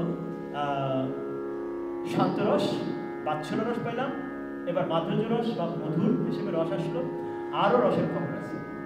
এই যে যারা সহজিয়া ধারার সাধক, তারা বলেন যে আমরা যদি রাধা কৃষ্ণ বা এইসব রূপের, এইসব নামের, এইসব কি বলে অধিকারী, তাদের যদি উপাসনা করতেই হয়, তো সেটা সবচেয়ে সবচেয়ে সাধ্য উপায় কি, যেটা সকলের জন্য সাধ্য হতে পারে? ওনারা বলেন যে দাস্য ভাব হচ্ছে কঠিন কিন্তু সহজতম একটা উপায়। এবং এই যে দাস্য, এটা একটা বিশেষ রস উৎপাদন করে। এই দাস্য ভাব একটা রসের ঘটনা, রসভূতার ঘটনা। ফলে দাস্য একটা রস, আর একটা রস যুক্ত হলো। ফলে নতুন রসগুলো কি কি? আগের গুলা শৃঙ্গার টিঙ্গার তো ধরনের আছে, এবার আর যুক্ত হলো শান্ত, দাস্য, বাৎসল্য, মধুর, আরো একটা আছে। এই যে শ্রী রাধিকা যে মাধুর্য লীলা করতেছেন কৃষ্ণের সঙ্গে ব্রজে, সেখানে শ্রী রাধিকার যারা মানে সখী এবং কৃষ্ণের যারা সখা, তারা কি রসের মানে মজে থেকে এই কাজটা করলেন? কি সেই রস, কি সেই আনন্দ, কি সেই অভিজ্ঞতা যেখানে তারা এটা করলেন? সেটা কি কোনো সাধ্য? সেটা কি মানুষের জন্য কোনো করণীয় কাজ হতে পারে? কাঙ্ক্ষিত স্বাদ হতে পারে? সেটা আস্বাদনের বস্তু হতে পারে? ওনারা বলেন যে হ্যাঁ, এটা হতে পারে। আর একটা রস যুক্ত হলো, রস বলতে আলাপে সখ্য। ফলে এবার বাংলা অঞ্চল থেকে এই কটা, উপনিষদ অঞ্চল থেকে এই কটা নতুন রসের তত্ত্ব হাজির হলো। তাহলে কি কি? শান্ত, দাস্য, সখ্য, বাৎসল্য, মধুর, 5টা নতুন রস হাজির হল রসতত্ত্বের আলাপে। পুরনো রসতত্ত্বের আলাপে শৃঙ্গার, হাস্য, করুণ, রুদ্র, বীর, ভয়ানক, বিভৎস, অদ্ভুত, এই রসগুলা আমরা আগের সকল ইয়ের মধ্যে পাব। নাট্যশাস্ত্র, আগের সকল চিত্রকলা, আগের সকল আলপনা থেকে শুরু সব কিছুর মধ্যে আমরা পাবো। এবং সেগুলো রস সমাজের সামাজিকরা অভিজ্ঞতা নিচ্ছেন এবং তার মধ্যে দিয়ে একটা সময়, একটা চৈতন্যের ধরন, একটা ঐতিহাসিক যেটাকে আমরা এখন সাংস্কৃতিক অভিজ্ঞতা তার মধ্যে দিয়ে যাচ্ছেন, তারা খেয়াল করতেছি। কিন্তু এই বিশেষ ঘটনা শুরু হইল যে আর নতুন রসের খবর সহজে সাধকরা হাজির করতেছেন, সাধকরা হাজির করতেছেন, বৈষ্ণবরা হাজির করছেন, বাউল ফকিরা হাজির করছেন। কি সেইগুলা? কয়েকটা নাম বললাম: শান্ত, দাস্য, সখ্য, বাৎসল্য, মধুর। রসতত্ত্বের ইতিহাসে এটা একটা বড় বিপ্লব। আর একটা বিপ্লবের খবর নেই, যেটা দিয়ে আমরা এই পর্বটা শেষ করব। যে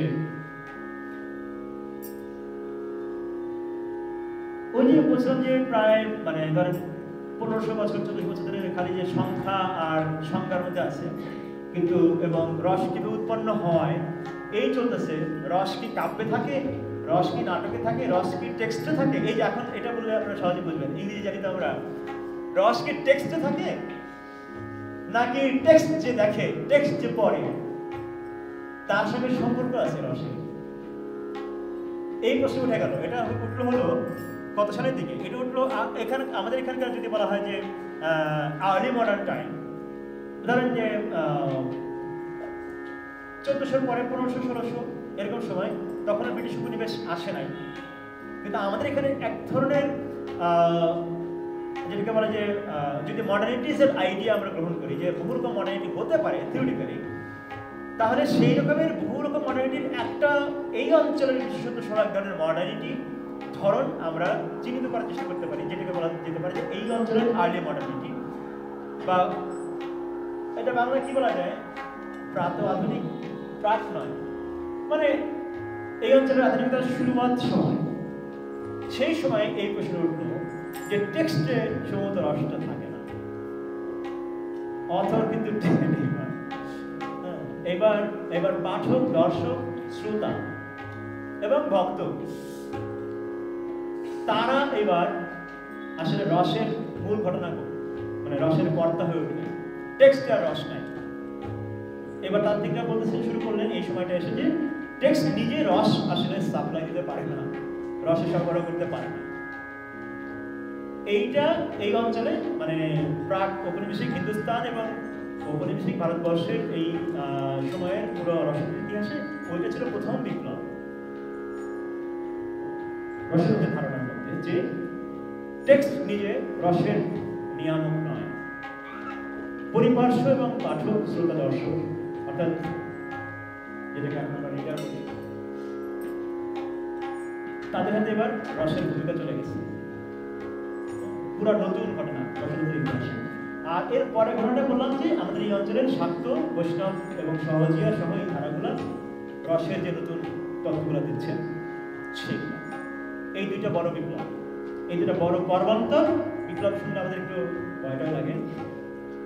বড় পর্বান্তর, বড় পরিবর্তনের ঘটনা। পুরো আমাদের এই অঞ্চলের সৌন্দর্য তত্ত্ব, স্থেটিক, জগতের অভিজ্ঞতা, এপিস্টেমোলজি, জ্ঞান তত্ত্ব সবকিছুর মধ্যে এই দুইটা বড় উল্লেখযোগ্য, যেগুলো পরবর্তীকালে আমাদের বাকি সবকিছুর মধ্যে মানে কি বলা যেতে পারে যে চিহ্নগুলো রেখে যাচ্ছে এখনো পর্যন্ত। সেইখানে আমি পরে আবার আসবো, অমর ঠাকুরের সঙ্গে ঝগড়াটা পরে আসবো। আবার দুইটা বড় ঘটনার কথা বললাম, আপনি কি বলে গেছেন? একটু প্রশ্ন উত্তরে যাবো নাকি আরেকটা আমি শেষ করব? এতক্ষণ বলবেন না এটা বিশ্বাসযোগ্য না।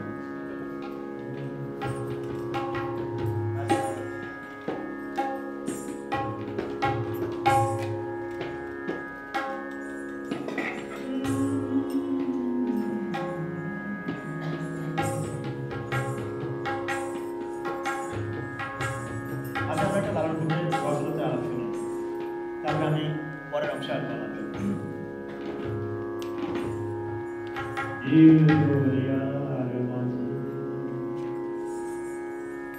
আছে মজার কারখানা ভাই, তন্মের বিচারের মধ্যে আছি এখনো। আছে মজার কারখানা,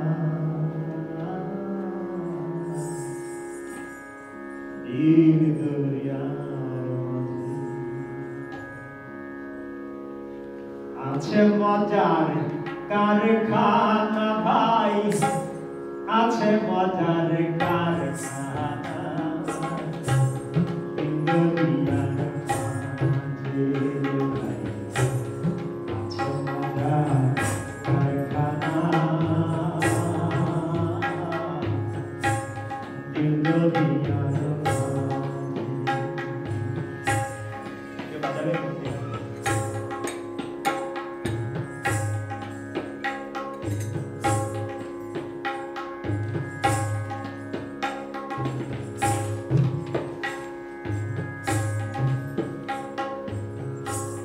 দেহের মধ্যে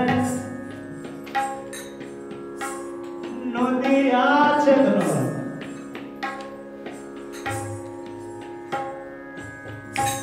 সেই নদীতে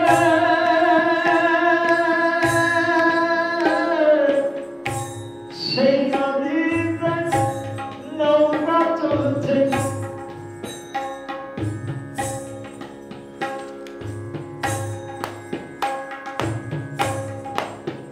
সেটাই ছয়জনাতে গুণটা লিখছে, ছয়জনাতে গুণটা লিখছে,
তনের বিচার রেখে নারদমুনি এখানে রসত্র একটা আলাপ করছে, সেদিন একটু একটা কাম বাড়ি থেকে একটু অংশ দিয়ে শোনার চেষ্টা করেছিলাম।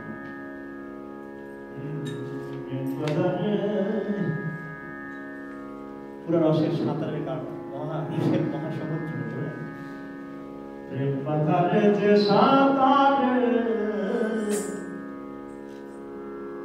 তার মন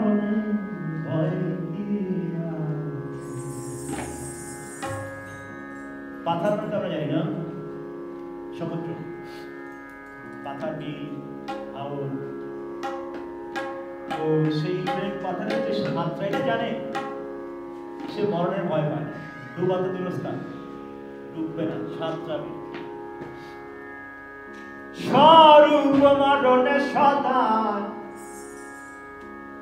স্বরূপ মরণে সদা মত তারা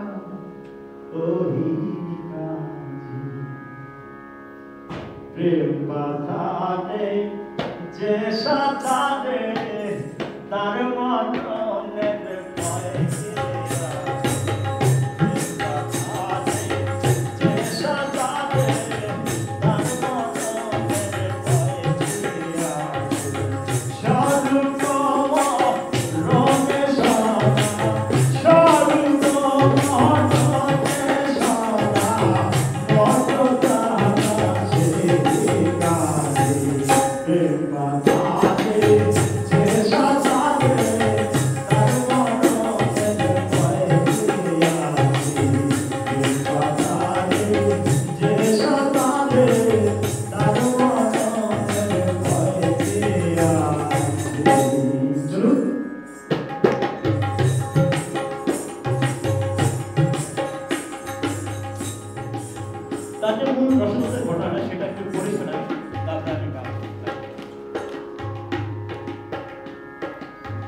কিসে রসের উৎপত্তি হয়, কিসে প্রক্রিয়া?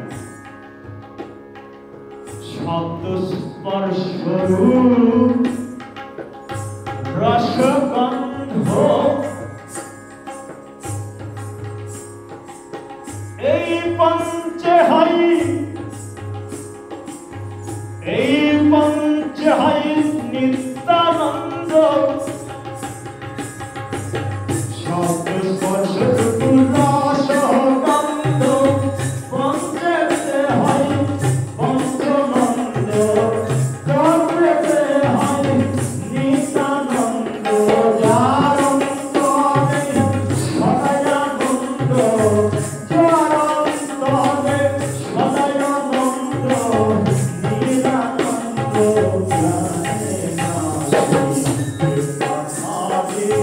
যে সাঁতারে তার মরণের ভয় আছে। শব্দ স্পর্শ রূপ রস গন্ধ, রসের রসের হচ্ছে না না বাজা না বাজা বাজা বাজা কেউ এটা ছেড়ে বাজা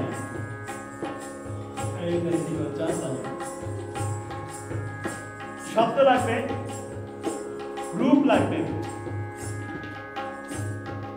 রস গন্ধ, এই সব মিলে একটা নিত্যানন্দ অবস্থা হয়।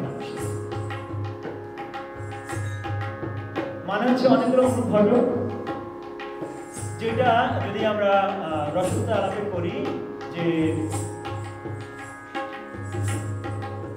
রসত্র আলাপের জন্য কয়েকটা ধারণা লাগে, খুব জরুরি, একটু দেখে আসবো সেখানে আপনাদের সঙ্গে।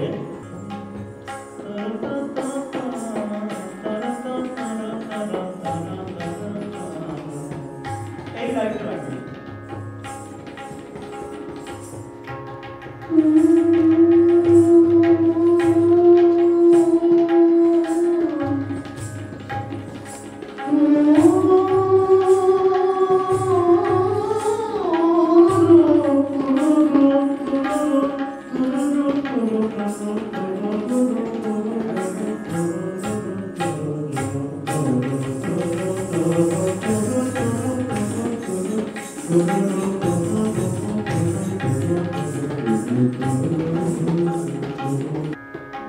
জিনিসটা কি? এখন বলছি যে কোন মানে রস এবং ভাবের আলাপ করছি, যে রস ভাব এগুলো আলাপ করছিলাম। সেই ভাব জিনিসটা কি সেটা একটু ধারণা করে নিলে রস আলাপটা একটু সহজ হবে।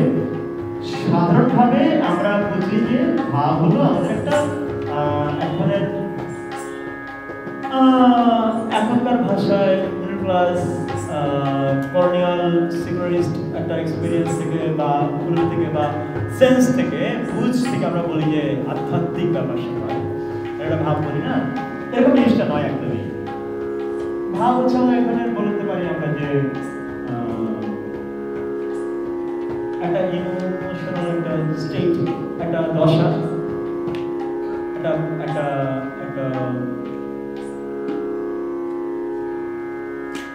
একটা বিশেষ চৈতন্যের দশা বলতে পারি।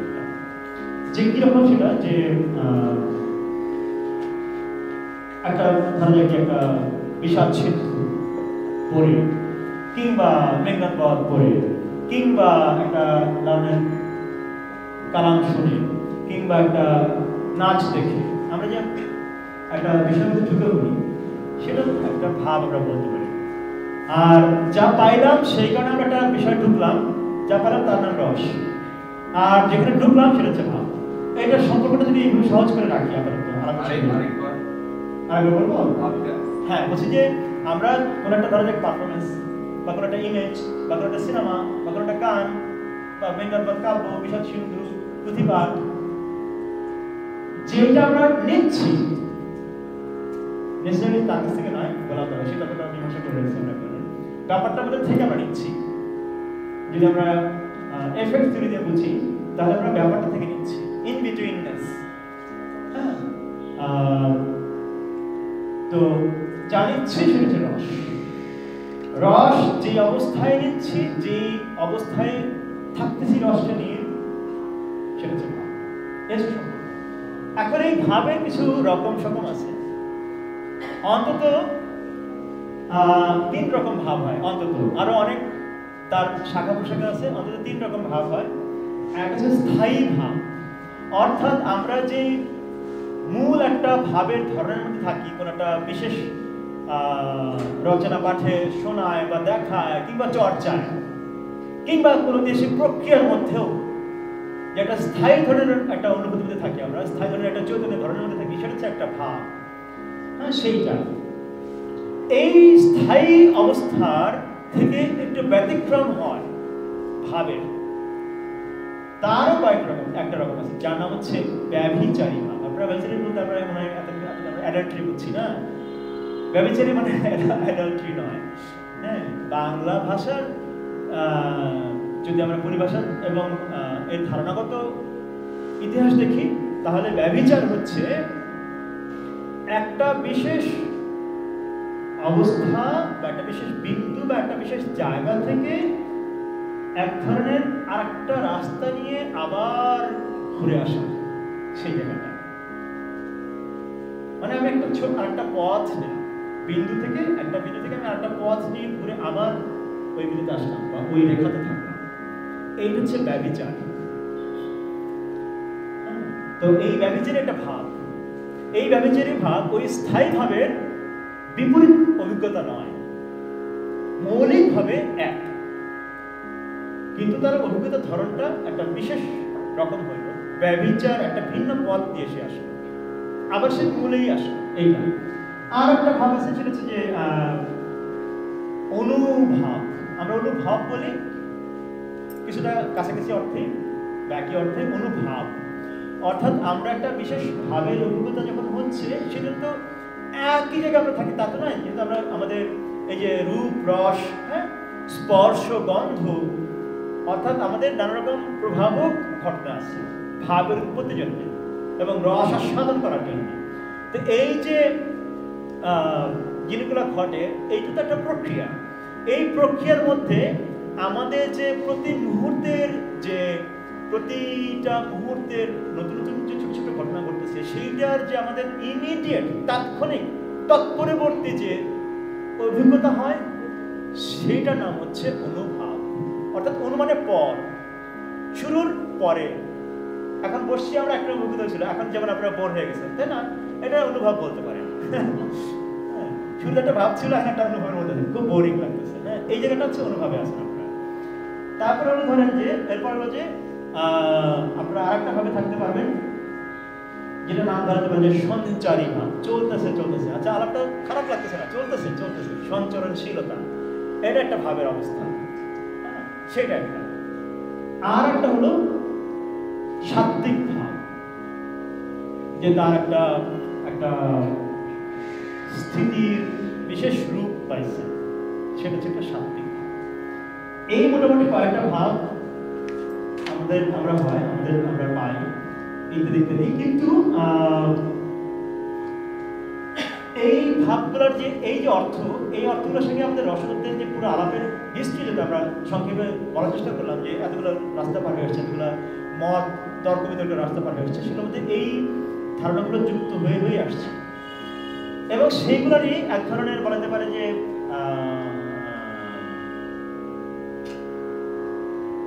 নানামাত্রিক সংজ্ঞায়ন, এবং সেগুলোর অভিজ্ঞতা বুঝতে গিয়েই পুরো রসদের আলাপের মধ্যে নতুন নতুন পার্সপেক্টিভ বা নতুন নতুন পরিপ্রেক্ষিত আসছে। এই যে একটা হচ্ছে আরেকটা ভাবের দশ হচ্ছে বিভাব। বিভাব কি? বিভাব হচ্ছে যে এই যে আমরা একটা ঘটনার মধ্যে আছি না, একটা বোরিং আলাপের মধ্যে যে ঘটনা আছে, এখন এইটার জন্য কিন্তু কিছু ঘটনা লাগতেছে। যেমন আমার বোরিং আলাপ দরকার হচ্ছে, হ্যাঁ, ধরো এখানে যদি এটা খুব ভালো বাজাচ্ছে, যদি বাজানোটা খারাপ হইতো তাহলে আর এক রকম লাগতো, এসে যদি না চলতো আর এক রকম লাগতো। এই যে এতগুলো ফ্যাক্টর যেটা আমাদের পুরো রস আস্বাদনের প্রক্রিয়াটাকে প্রভাবিত করতেছে, এইগুলো হচ্ছে বিভাবের উদাহরণ। অর্থাৎ এইগুলো প্রত্যেকটা এক এক রকম ভাবের অভিজ্ঞতা দেয় আমাদেরকে, সেটা হচ্ছে বিভাব। মানে ফ্যাক্টর ওরিয়েন্টেড যে বা ফ্যাক্টরগুলো থেকে যে ধরনের ভাব প্রযুক্ত হয় বা উৎপাদন হয়, সেটা হচ্ছে বিভাব। হ্যাঁ, এই যে বিভাব, এই বিভাবের জায়গাটাই হচ্ছে আমরা যদি বলি যে এখন রসতত্ত্ব আলাপের ক্ষেত্রে আমরা যদি নতুন করে বুঝতে চাই, তাহলে এই ঘটনাটা বুঝতে হবে যে যখন টেক্সটের বাইরে রসের স্বাদের ব্যাপার চলে আসলো, যে টেক্সটের মধ্যে রস নেসেসারি থাকে না, এটা অন্য প্রক্রিয়াতে রস আস্বাদন করতে হয়, তো সেই বিভাব হচ্ছে সেইখানকার একটা ঘটনা। এবং এইখান থেকে পরবর্তীকালে আরো নতুন রকম রসতত্ত্ব আলাপের অনেক নতুন ওপেনিং হয়েছে, যে কারণেই ওই যে 5 রকম নতুন ভাবের কথা মানে রসতত্ত্ব বললাম, শান্তদাস বাদশব্দ, সখীরা যারা, তারা কি রস পায়? তারা তো রাধাকৃষ্ণের ভাব পাচ্ছে না, সখীর ভাব পাচ্ছে, পাশে থেকে, সঙ্গে থেকে। এগুলা বিভাবের হয়তো এক ধরনের অভিজ্ঞতা, যেটা হয়তো রাধা নিজেও বুঝতে পারে। এইরকম ভাবে বিভাগটা আমরা কিছুটা আন্দাজ করতে পারি আর কি। এখন আবার আমরা এখানে আবার রসের আলাপে ফিরবো। কোট আনকোট ইন্ডিয়ান রসধরি ওপো সিরিজ একটা, আর এই সিনেমাটা আমি দেখি নাই, একটু ইউটিউবে দেখছিলাম। এইগুলো তো দেখা আছে। এগুলো হচ্ছে যে আমাদের যে রস উৎপাদন প্রক্রিয়া, যে মানে কোট আনকোট ভারতীয় যে তত্ত্ব, সেইগুলোর তত্ত্ব ব্যবহার করে বানানো সিনেমাগুলো। সত্যজিৎ রায় একদম মানে হুবহু এই বলতে পারে যে 18 শতক বা 17 শতক পর্যন্ত যে রসতত্ত্ব আলাপ হয়েছে আমাদের নাট্যশাস্ত্র কাব্যশাস্ত্রে, তার বিপুল পরিমাণ প্রয়োগ তার সিনেমায় আপনি করছেন। ধরেন যে রোমাঞ্চ, হ্যাঁ, ধরেন এই যে বিষণ্ণতা, আরো নানা রকম সব আপনি এই দিতে পাবেন। রসের সবগুলো ধরন, মেজর সবগুলো ধরন আপনি তুলে দিতে পাবেন। রায় এখান থেকে এই ট্রেডিশন থেকে দিয়েছেন। এটা এই যে ক্যারেক্টার প্রধান এই 9টার যে নবরস, যে 9 রকম প্রধান রস, সেই 9 রকম রসের একটা প্রজেকশন বা একটা রূপায়ণ এই সিনেমাটা আছে। এগুলো হচ্ছে ধরুন আপনার খুবই পার্টিকুলারলি একটা রসতত্ত্বের চর্চার জায়গা থেকে এই সিনেমাগুলো দেখা যেতে পারে। কিন্তু পরবর্তীতে আরো ঘটনা তো ঘটছে, যেমন এইটা আমরা প্রতিবারের গল্প বলছিলাম না, আমরা ধরেন সিনেমা হাজির হয়েছে, মডার্নিটির পশ্চিমা আধুনিক প্রযুক্তি আসছে, আমরা সিনেমা বানাচ্ছি 35-এ 16-এ, এগুলো পার হয়ে আসলাম আমরা। অপু, পথের পাঁচালী, ঋত্বিক ঘটক, মৃণাল সেন, হিরালাল পার হয়ে আসলাম। আমরা এখন ইউটিউবে ঢুকে পড়ছি। এগুলো ইউটিউব থেকে নেওয়া, দেখতে পাচ্ছেন তো ইউটিউবের ইয়েগুলো। মানে ওই যে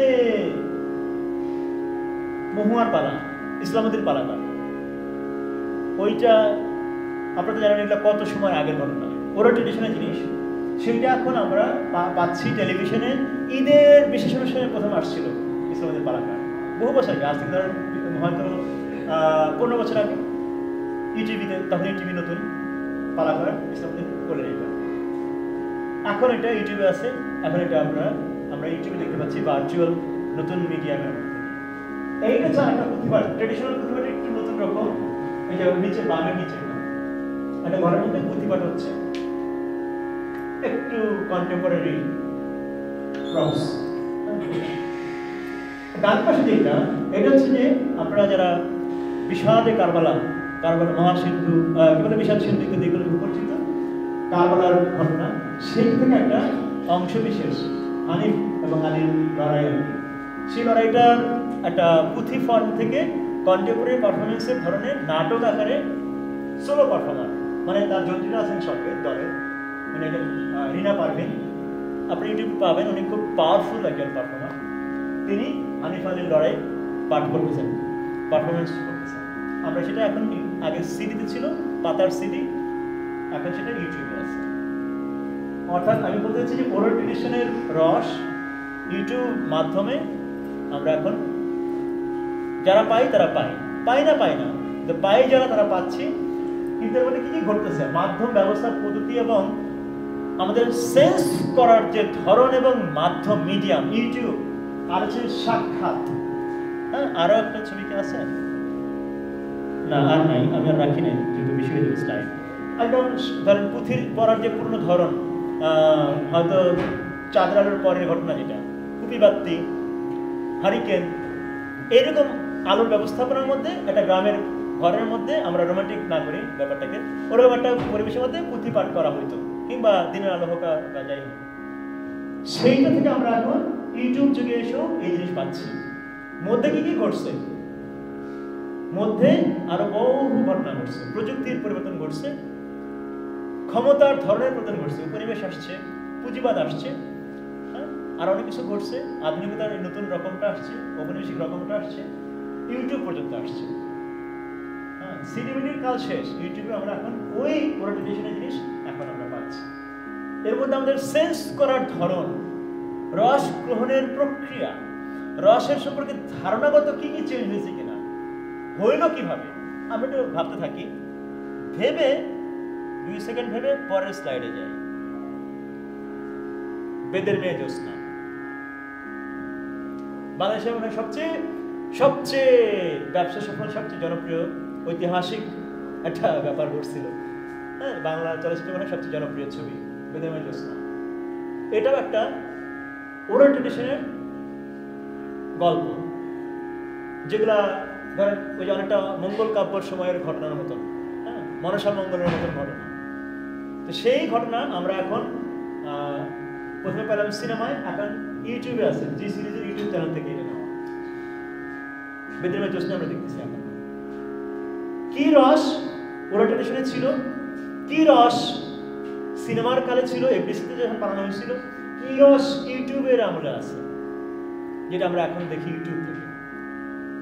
একই রস কিনা, রসের আস্বাদন প্রক্রিয়ার কি চেঞ্জ হইল, মিডিয়াম সেখানে কোনো ভূমিকা রাখে কিনা, আর কি কি ফ্যাক্টর আছে যেটা আমাদের রসের সম্পর্কিত আমাদের ধ্যান ধারণা পাল্টাই দিচ্ছে, অচেনা করে তোলে কিনা, দূরের করে তোলে কিভাবে, কি সেই ঘটনা, কি সেই নির্ধারক দিকগুলো আমরা ভাবতে পারি। এইবার আমি জাম্প করছি ম্যাট্রিক্সে একবারে। আপনারা মনে হয় অনেকেই ম্যাট্রিক্স দেখছেন। ম্যাট্রিক্স কি বলে, ম্যাট্রিক্স কি রস দেয়? রেশিয়াল কলোনিয়াল মডার্নিটির সেন্স অফ দুনিয়া এবং সেন্স অফ এর মধ্যে হিউম্যান স্পিসিস, মানব প্রজাতি হিসেবে, মানুষ হিসেবে আমরা এখানে কি? আমরা কি একটা নাম্বার মাত্র? আমরা কি একটা বাইনারি কি বলে যে বাইনারি লজিকের মধ্যে চলা এজেন্সিবিহীন কোনো সত্তা? এই তো ম্যাট্রিক্সের আলাম।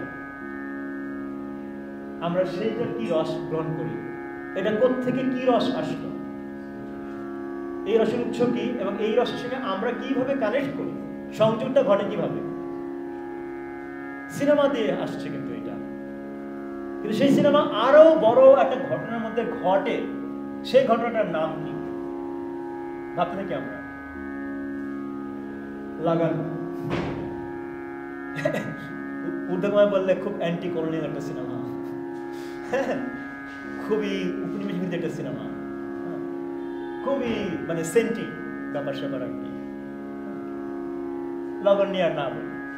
কিন্তু এটা এটা এই যে কেন বলা যে এই যে উপনিবেশ বিরোধী লাগতে থাকে আমাদের, আমরা একটা দেখে নিলাম আর কি, হ্যাঁ সাদা তোদের দেখে নিলাম আর কি, এরকম একটা ব্যাপার থেকে একটা বড় কালচার ইন্ডাস্ট্রির মধ্যে এরকম একটা জিনিস, তার একটা রস সিনেমার ফর্মে, কলোনিয়াল একটা টাইম পিরিয়ডের মধ্যে একটা কমিউনিটির একটা সেন্স, সেই সেন্স একটা বিশেষ রস, দেশপ্রেম রস, স্বজাতিবোধের রস, এইসব রস আমরা সিনেমা দেয়া, লগন সিনেমা দিয়ে পাইতেছি। একটা বেশ বেটা বেটা ব্যাপার আছে কিন্তু এইটার মধ্যে কি আছে, সিনেমার দর্শকরাই কিন্তু আমরা দেখতেছি এটা একটা কন্টেম্পোরারি একটা উইদিন কোট ফেমিনিজমের খবর আছে, এর মধ্যে নারীর এজেন্সির একটা বিশেষ খবর আছে, বিশেষ পার্ট আছে। আমরা সিনেমার স্বাদ নিচ্ছি একটা বিশেষ ধরনের ফেমিনিস্ট ইন্টারপ্রিটেশনের থেকে এই অঞ্চলের একটা গল্প আমরা পাঠ করতেছি, আমরা রস নিচ্ছি। রসের শর্ত কি কিভাবে চেঞ্জ হয়, রসের ধরন কি কিভাবে চেঞ্জ হয়, রস গ্রহণের উপায়, প্রক্রিয়া, পদ্ধতি কি কিভাবে চেঞ্জ হয়। ডান পাশে দেখে ফেলেছেন না, এই সিরিজটা আমরা অনেকেই দেখছি না।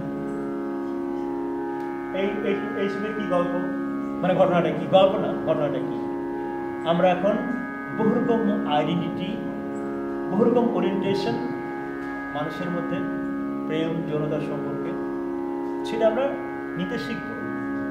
এডুকেশন হবে আমাদের একটা, আমাদের বাসনা, আমাদের জীবনের চর্চা, সম্পর্ক চর্চা, মানুষ মানুষকে ট্রিট করার, মানুষ মানুষকে দেখার, বোঝার, বিচার করার একটা বিশেষ পদ্ধতি, বিশেষ ধরন আমরা চর্চা করব। সেই শিক্ষামূলক প্রকল্প একদম শব্দটা কত সুন্দর করে দেওয়া আছে, এডুকেশন একটা হোয়াইট লিবারাল, ওয়েস্টার্ন লিবারাল একটা সেন্স অফ আপনার পলিটিক্যাল কারেক্টনেস, সেখান থেকে আমরা এই জায়গাটায় আমরা যৌনতা, প্রেম, জেন্ডার ওরিয়েন্টেশন এটা আমরা শিখব। এটা একটা রসের খবর দিচ্ছি, বিশেষ ধরনের রস।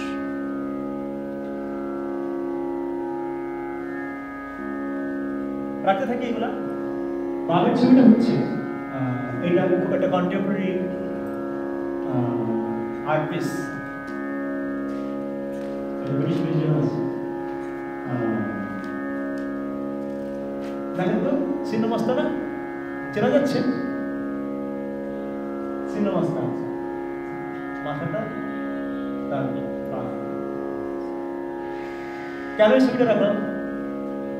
ছিন্নমস্তা সেই যে তন্ত্রের শক্তির ফর্ম ছিন্নমস্তা, সেটা ধরেন হয়তো 2000-3000 বছরের ঘটনার মধ্যে দিয়ে আমরা কন্টেম্পোরারি পাইছি। এবার আমরা ইউরোপের কেন্দ্রে, ইউরোপিয়ান আর্ট ট্রেডিশনের মধ্যে জিনিস পাই গেলাম ছিন্নমস্তা। কি করে সম্ভব হয়?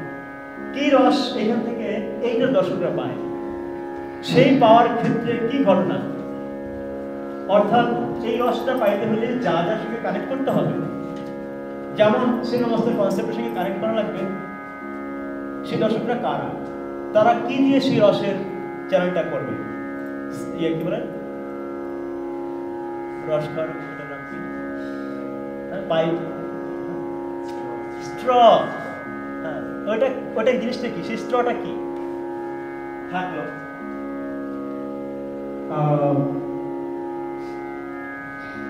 এবং এই যে ছিন্নমস্তা, এই যে শক্তি কালী, এই যে তন্ত্রের ছবি, এই যে লালন ফকিরের গান, এই যে সুফি টেক্সট, সুফি টেক্সট, এইগুলা আমরা কন্টেম্পোরারি কালে, সাম্প্রতিককালে পড়ি কিভাবে, স্বাদ নেই কিভাবে, বুঝি কিভাবে, কেউ কোন রকম দেখার ভঙ্গি, কোন রকম জ্ঞানতাত্ত্বিক প্রকল্প আমাদেরকে সেগুলো বোঝায়, শোনায়, শেখায়। একটা ছোট নোট বলি, যেমন প্রাচ্যবাদ কিভাবে ভূমিকা রাখে, কথার কথা আসবো না আমরা পরে।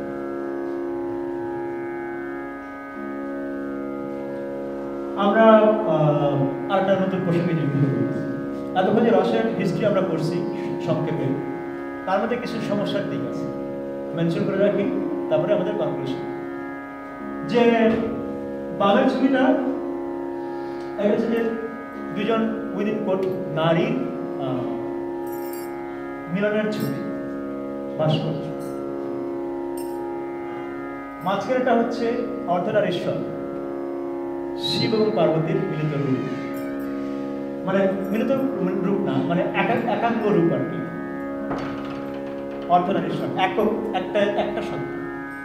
ডান পাশে হচ্ছে রাবেয়া বস্রির একটা পপুলার ইমেজ, এটা কোনো সোর্স হতে পারে।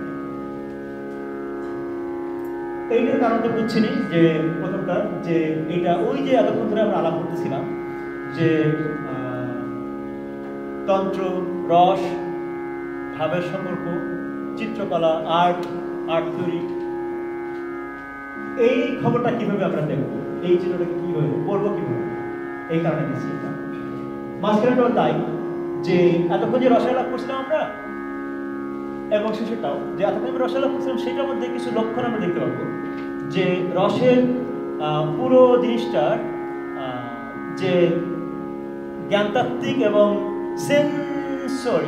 সেন্সুয়াসনেস যে রসের, অর্থাৎ শরীর এবং দেহ এবং আমাদের যে এই জৈবিক অভিজ্ঞতা, দৈহিক অভিজ্ঞতা, সেন্সুয়াস যে নলেজ, সেই জ্ঞানটা আমরা রসের যে আলাপটা পাইছি যাবৎকাল, সেটা মূলত প্রধানভাবে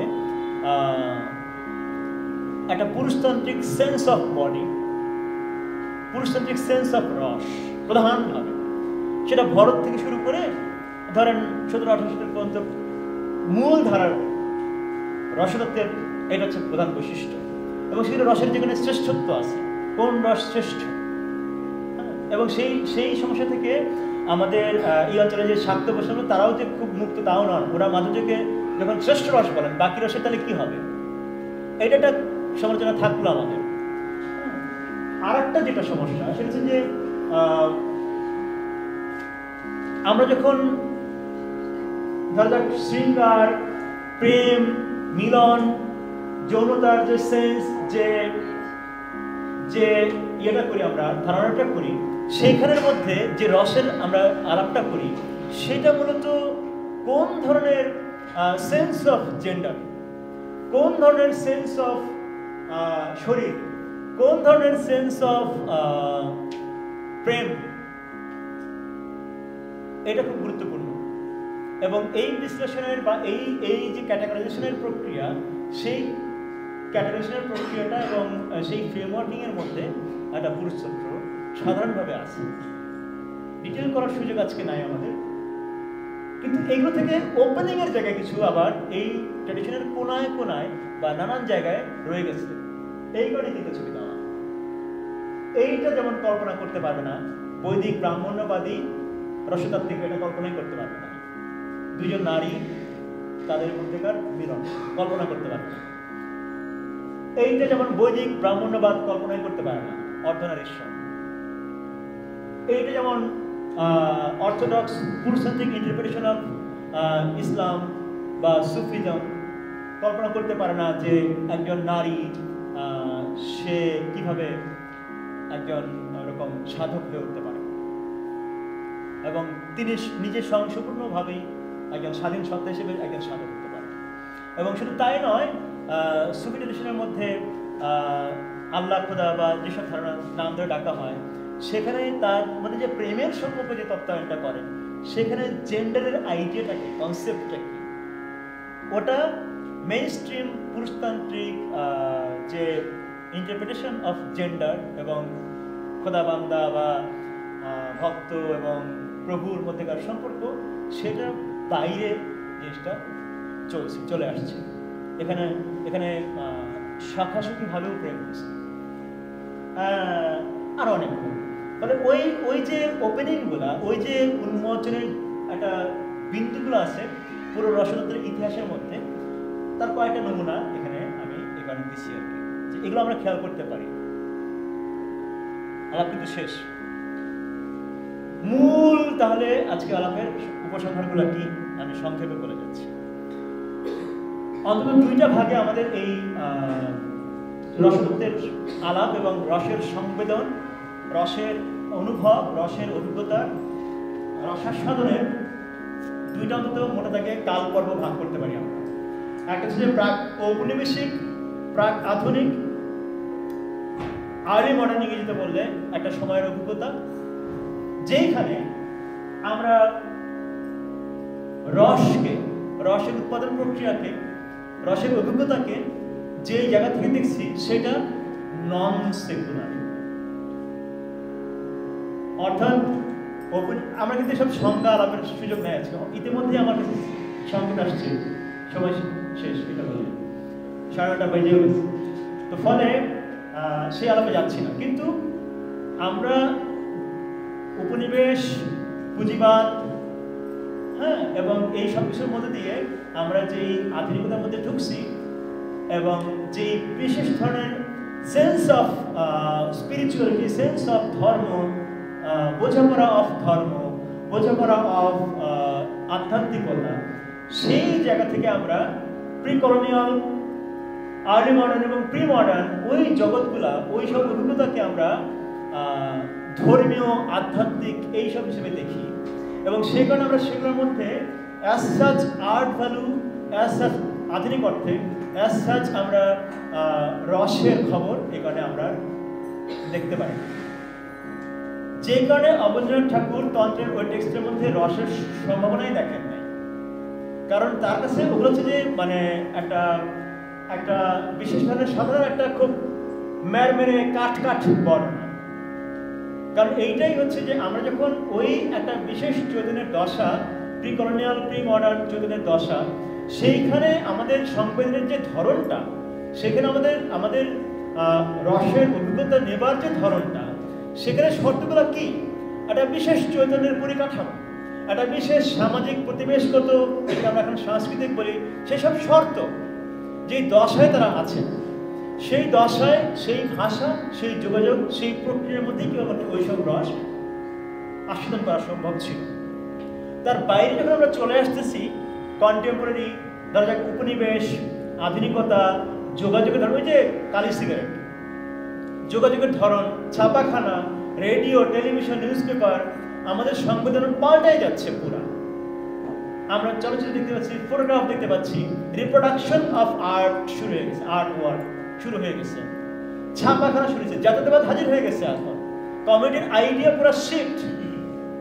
আমরা এখন স্বদেশী আন্দোলন করতেছি, আমরা এখন ঔপনিবেশিক শক্তির বিরুদ্ধে সংগ্রাম করতেছি, পুরনো সেই অভিজ্ঞতার মধ্যে একটা ট্র্যাডিশন বজায় রেখে মাতৃরূপে দেশকে কল্পনা করে আমরা বীর সন্তানেরা মাকে রক্ষা করব, মায়ের ইজ্জত রক্ষা করব, মাকে উদ্ধার করব, জাতীয়তাবাদী আন্দোলন করতেছি আমরা দেশমাতৃকার জন্য। এইটা হচ্ছে কন্টেম্পোরারি। তার আগের কি? তখন যে শক্তির উপাসনা করছে তার বাচ্চারা রসে ভক্তরা, হ্যাঁ, তারা তো অন্য জায়গায়, তাদের কমিউনিটির আইডিয়াই অন্য, তাদের শরীর এবং সেই শক্তির মধ্যেকার সম্পর্ক এখনকার অর্থে সেকুলার সম্পর্ক নয়। এই যে সংবিধানের পার্থক্য, এটা কি কি রচনা করছে? রচনা করছে এই আমাদের যে এক ধরনের, সেটা ঐতিহাসিকভাবে বললে উপনিবেশ, পুঁজিবাদ, বর্ণবাদ এবং তার প্রযুক্তি, তার আধুনিকতা, তার ইত্যাদি ইত্যাদি ইন্টারভেনশনগুলো, এবং সেই ইন্টারভেনশনের ফলে আমাদের সংবিধানের পুরো ধরন পাল্টে গেছে। আমাদের শরীর বলতে আমরা যা এখন বুঝি, সেই শরীর আগের শরীর এক জিনিস নয়। উপনিবেশ এবং আধুনিকতার আগের শরীর আর এখনকার শরীর, উপনিবেশের পরের শরীর এক শরীর নয়।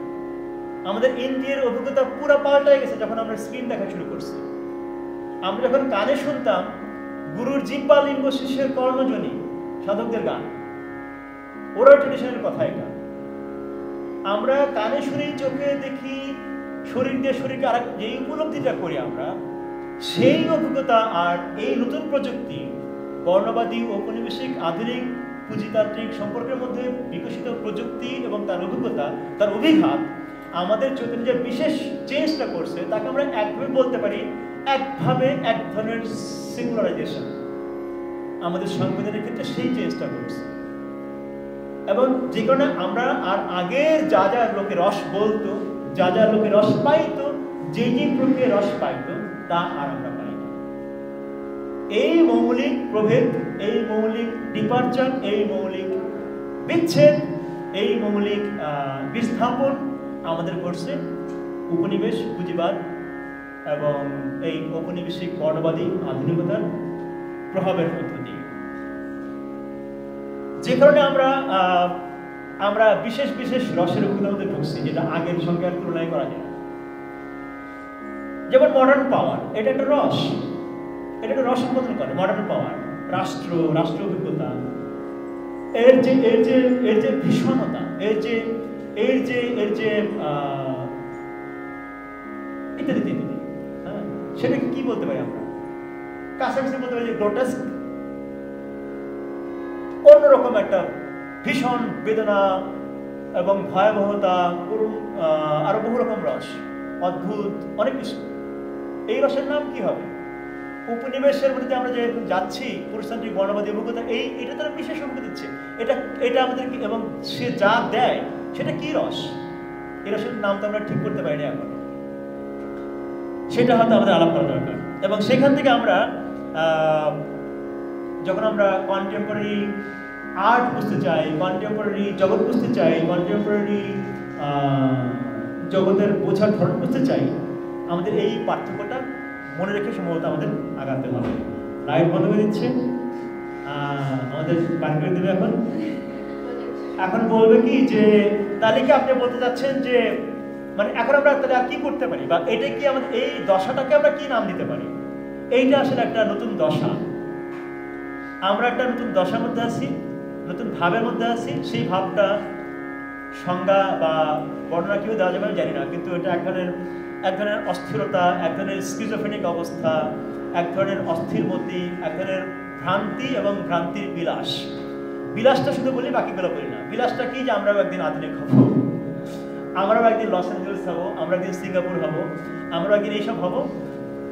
এবং এটা হচ্ছে ভ্রান্তি বিলাস। কারণ কোনোদিন এই কলোনিয়াল ওয়ার্ল্ড অর্ডারের মধ্যে আমরা কোনোদিন অন্য কিছুই হতে পারবো না। কেন পারবো না? এই আলাপের সুযোগ আজকে নাই। আর একটা জিনিস আমরা আছি, সেটাও ভ্রান্তি বিলাস, যে আমরা অতীতে ফিরে যাব। সেই সুবর্ণ অতীত, সেই যেমন হিন্দুত্ববাদীরা ব্রাহ্মণ্যবাদী ফিরে যেতে চায়, বৈদিক যুগে ফিরে যেতে চায়, কেউ আরো নানান সময় ফিরে যেতে চায়, কেউ গ্রামে ফিরে যেতে চায়, হ্যাঁ, নানান কিছু করে, গাছতলায় চলে যাবে, বটতলায় ঘর বাঁধবে। এই যে রোমান্টিক অতীতকে রোমান্টিসাইজ করে এক ধরনের কল্পনা করা, এটা একটা বিলাস, ভ্রান্তি বিলাস। এইসব বহু রকম দশার মধ্যে আমরা আছি। এই সকল দশা আমাদের এক ধরনের, আমাদের ওই ভাব, ওই রসের জগৎ থেকে নতুন ভাব, নতুন রসের পৌঁছানোর, থাকার বা অভিঘাতের নানা রকম লক্ষণ। এটা এক ধরনের অসুস্থতা। সুস্থতা কি? সুস্থতা হচ্ছে যে সতে অস্থ থাকা। আমরা সতে অস্থ নাই, আমরা বিস্থাপিত আছি। এই কারণে এটা একটা অসুস্থতা। এখান থেকে আমরা কোথায় যাইতে পারি, কি করতে পারি এই কালে, এই বর্তমানে, সেটা হয়তো আমাদের ভাবার দরকার। সেটা ভাবতে গেলে আমাদের একটু রসের আলোচনা করা লাগে। কি রসে মজে আমরা আছি? আছে বিষামৃতে লেখা জোখা। বিষ এবং অমৃত একসঙ্গে থাকতে পারে, সে থেকে আমরা ভাগ করে কি করে রস